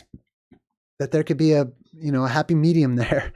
But they always tip and tilt to one side or the other. So this guy represents people who hate technology. They're totally against it. All forms of technology are bad. Even though ultimately, if he were to examine his own skin, he would see that he's made out of technology. So anyways, this faction hates technology. This girl wants to live there to be safe from whatever's going on. And he says, "Swear to me that it is better to kill a man enslaved to a machine than to let him live and suffer." This part's deep, and I'm going to be careful about how I present this part because it's that deep. So let me read it again. He says, "Swear to me that it is better to kill a man enslaved to a machine than to let him live and suffer." Now, they have a man enslaved to a machine right here in front of her. Turns out it's her brother, right? She doesn't know it yet. But she drops down. She says, "I swear to you. I believe, I swear it." This dude's like, "Your faith is proved by action, Marion." Faith is proved by action. That's a constant, okay? All of this I promise, all of this I will, all of this I want, all of this I'm going to, etc. Those are that's just hot air. That's just talk. That's garbage. That's meaningless. It has nothing. Okay? It's of zero value. Action is of value. Action proves what you feel. So, for example, all the people that you love the most in life, or let me personalize this. All of the people that I love most in life, I should never have to actually say I love you as some sort of reminder or some sort of weak ass way of making me feel better. Everyone that I would say I love you to, like my son, when my son says I love you, I almost always say, I know you do. And here's why I know you do. I see all the things that you do for me. And I have a conversation with him about it. Not because not because like it irritates me that he says I love you or something. I say I love you to him too, you know? It's fun. It's nice. Especially if you actually are actively loving somebody. Then yeah, then you're saying something that is backed up by your actions. If your actions don't prove it, your words are lies. Your words are meaningless. So this guy knows that. He understands that truth. He says, it's backed up by your action, not by your words. They have fashioned your Jacob into the very image of the devil. Well, now this is where the dude, he loses me completely, okay? I don't do all that, the devil garbage, okay? So to him, this is the devil, right? Technology, or some guy that's brain is inside of a robot. He says, basically kill him. And by the way, it's your brother. And she's like, oh my God, this sucks, but I'm going to do it because I have to prove myself to this guy who just convinced me. So she smashes her brother's brain in, the only remnant of him that is left. She kills him to sort of set him free and prove her faith in whatever she believes in. And then he's like, okay, cool. Let me just take that mask right off of you real quick. She thinks that the air is all poison and stuff, and she's totally fine. But then this dude has some sort of power. And he touches her face, and all the sickness and all the nastiness goes away. And he heals her, and she's rejuvenated. Isn't that interesting? Oh, and then the guy, now watch this. The guy hates robots. The guy hates technology. Like I said, if he were to look at his own skin, right? He walks into this room to leave and to go back home. This is where he lives. He walks in some sort of huge open area, and his clothes start coming off. His skin is peeling off of his body and floating in the air. You can see his whole body just peels away. And on the inside, ta-da! He's a robot. Did you see that? Ta-da! There he is. Actually still a robot. That's funny. Anyways, and then this is the thing that he's like up there putting his arms up, sort of worshiping or whatever. To me, symbolically, this is the blue beam. I don't know what else it could possibly be. Maybe a microchip or something. And then we have the last Adam episode. That was it, actually. Now, we're on a brand new one, and we're almost done with this entire series, too. I hope you guys are having a good time. Excuse me. This one, we start off and we see this guy. This is like the Dark Ages or something, right? This guy comes out. He's got this hobbly little house in front of him, little poor barn. You know, the land doesn't look too great. There's fog and mist all over the place. That should be a huge clue. And then as he's looking into the mist and the fog in the distance, he sees flags come up over a hill, and an army passes in front of him. And this army, let's take a closer look at this army here. This army wears the emblem of the cross, right? That doesn't mean they're good people, okay, just because they have a cross, okay? I'm sure many of us should know that by now. In the middle of the cross is the sign of the phoenix, okay? So they are from the Tet. They are from the island, okay? At least that's what's being portrayed here. They are wearing knight's armor with Fantazoid decorations. That's what this is. These are the monster hunters, right? They went out to make their land and their territory bigger and stuff. They fought monsters, etc. And that's why the samurai and all those people, like, they put pieces of the monsters on there. If they couldn't find pieces of the monsters, or monsters were in short supply, because after a while we started running low on monsters, they would just put parts and make it look like monster parts, like this dude. That's probably not even a real monster part, but they've been doing it for so long that it's tradition now to just decorate your armor in that style. When in reality, imagine this guy fighting anybody. That decoration on his armor is going to cause him to lose the battle. It's not good unless you're, you know what I mean? Like, unless like you're fighting a monster, or you're showing off that you have killed a monster, and you're not actually, this isn't like your battle helmet or something like that. Anyways, they have the sign of the cross, which is the Tet. Basically, I never really looked at their horses before. It's pretty interesting. Their horses have this stuff on them. And they're sort of crusaders, right? Or those from the Crux, which is the North Pole. Anyways, so this guy comes over And this dude's protecting his little plot of land. He's like, no. You're not just going to come take my land. You're going to take me before you take my land, buddy. I'm about to knock you all out. I'm taking on everybody. I've got a stick, or what does he have? A sword or something. I'm going to see what he has. And then out of nowhere, boom, boom, boom. This titan, this huge giant, all dressed up in armor with a mace and everything, steps up in front of him. His wife is like, oh, not good. And this dude's like, okay, I see you. Right on. We can do this. I got an axe right here, buddy. I'm going to chop your toe off. See how you walk without a toe. Anyways, I'm just having a good time. All right, so this guy picks up his axe, shows it to the giant that could easily just step on him, and steps up to the plate. I admire the courage. However, it's better to be careful and brave. Right? Cautious and brave and wise, right? Not super wise choice for him. As you can see, there's humans actually just hanging off of his back from the 3 beams, from the 3 poles, from the 3 columns, etc. So he's basically, that's kind of like the crucifixion scene there, except for they all slid down. All right, and then we've got the Titan just looks at this tiny, puny little human. Okay. And this is how you know it's post-apocalyptic in the red sky. This sky should be red. Okay.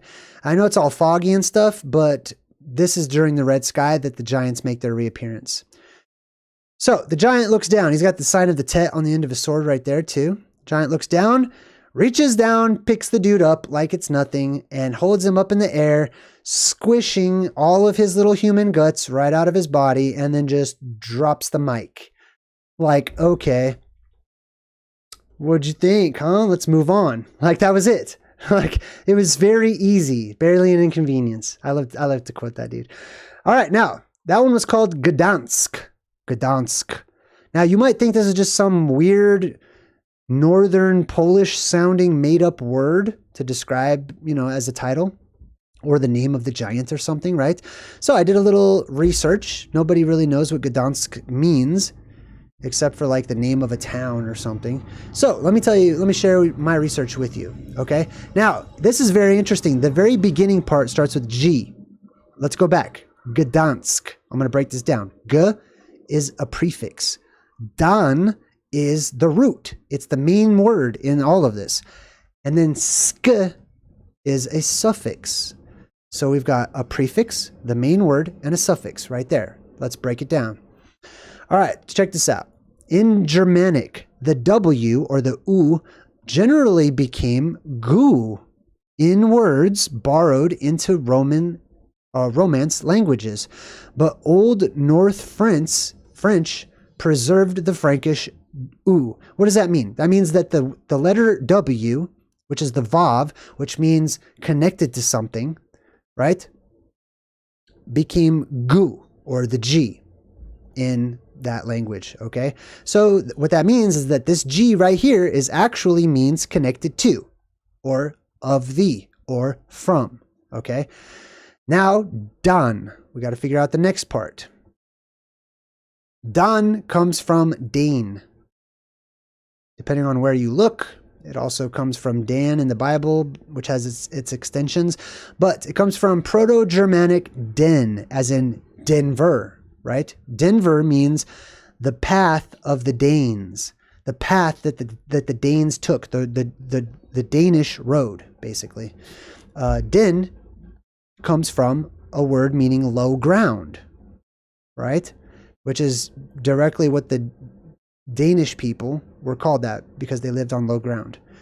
All right, so low ground, from the low ground. The last part is ski. Now, in like Poland and Russia and stuff like that, some names might end with ski. This is directly related to that, okay? The Proto-Indo-European root meaning to cut and to split, by extension of the root, which is sek, which means to cut, right?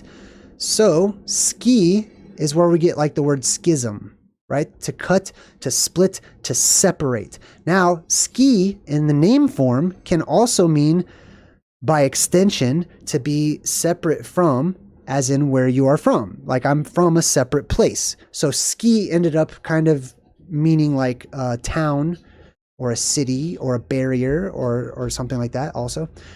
All right. So anyways, that's Gdansk. So G means from, this means the flatland, this means separate, a separate flatland, basically. Interesting.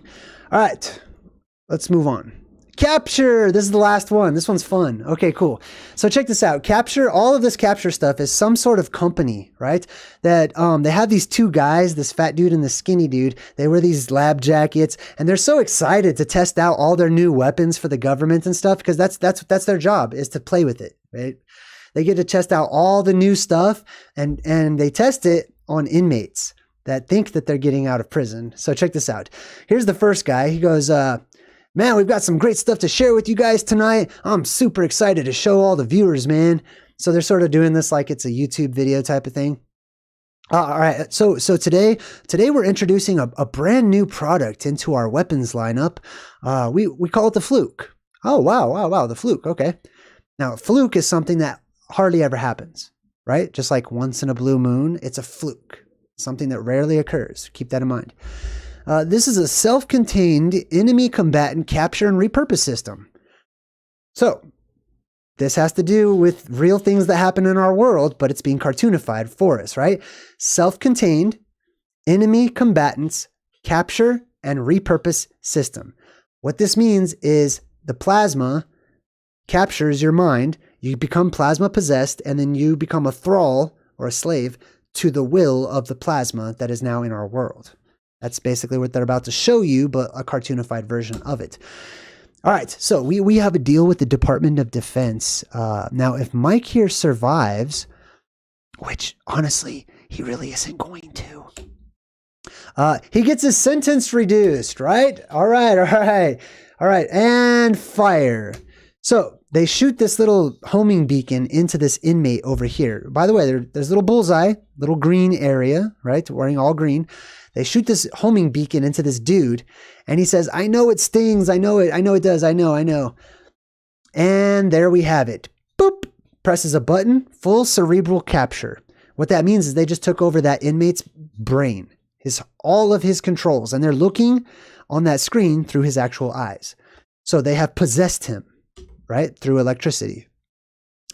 Oh, I can't wait to see what's in this straw hut. And then they have like the inmate walk over to the straw hut or whatever, right?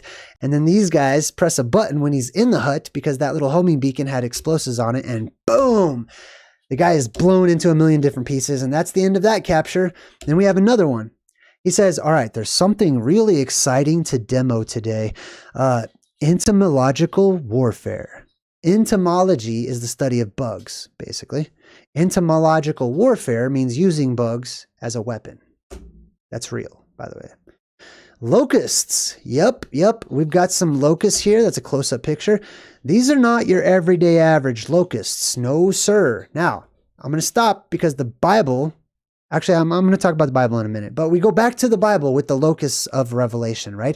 He says, so we can take control of them and swarm the enemy. So these huge locusts are going to be used to swarm the enemy or whatever. So they take the locusts out into the testing area, and he starts humming Ride of the Valkyries. That's the one that goes dun dun dun dun dun dun dun dun dun dun dun dun, right? That's important. Why? They could have had him hum any song. Ride of the Valkyries was chosen because of what the subject is, which are these locusts, right, that are going to fly around swarming and basically killing certain people and not other people. Exactly like the Valkyries. Let me read you what a Valkyrie is here. So it says here, Valkyrie, one of 12 war maidens who escorted the brave dead to Valhalla. From Old Norse Valkyria. Literally a chooser of the slain. From Valor, those slain in battle. And Kirja, or a chooser. Somebody who chooses who lives and who dies, basically, right? So, hold on. Let me read this verse from the Bible real quick. This is about the locusts, okay? It says, "So the sun and the air were darkened because of the smoke that came up from the bottomless pit. Then out of the smoke, locusts came upon the earth, and to them was given power, as the scorpions of the earth have power. They were commanded not to harm the grass of the earth, or any green thing, or any tree, but only those men who do not have the seal of God on their foreheads. And they were not given authority to kill them, but rather to torment them for 5 months. Their torment was like the torment of a scorpion when it strikes a man. In those days, men will seek death and not find it. They will desire to die, and death will flee from them." Death is tossed. Death is going to be gone. Death is going to be eradicated. There will be a time of no death. So much energy will be revitalizing this world that during the time when these locusts are flying around, reading people's auras, seeing who is good and seeing who is evil, just like Santa Claus, and they're going to go find all the evil people, according to the legend, and they're going to sting them. And by all rights, people who are stung by these things should die. But because it's the time of no death, they won't be able to. They'll just be in constant agony for like 5 months. And then after 5 months of no death, then conditions start to change to allow things to die once more. Anyway, so that's what I got for the locusts and the symbolism that we have there. So they put the locusts down, and boom, they turn them on. They all fly up into the air. They bombard the inmate over there. And that's it. They totally just kill that dude. And that is our presentation for today. That was the last one, I think. Yep. Then we just go back to Rakka. All right, cool. Hey, I hope you all had a good time in the chat. I hope everyone had a good time watching. Hopefully you had a good time, or at the very least, I hope you were entertained. Some of us are both. I'm definitely both. I had a great time. We're going to do a lot of more subjects and a lot more videos coming up this week and next week. I'm excited. I'm super excited. And I want to say thank you for all the people who have been donating and joining as members. Check out my website. If you're into stuff like this, you'll like my website, constantly updating it and stuff. And I have a book all about the plasma apocalypse that I wrote, which is the Cliff's Notes, and it takes you right to all of the juicy pieces of how it happens, what it looks like, etc. Until next time, I'm JayDreamerZ saying good vibes and goodbye.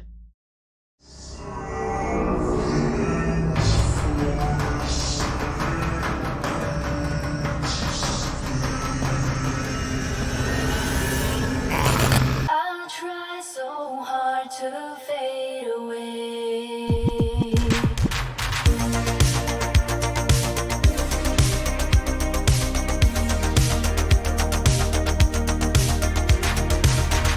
I try so hard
vast multiverse.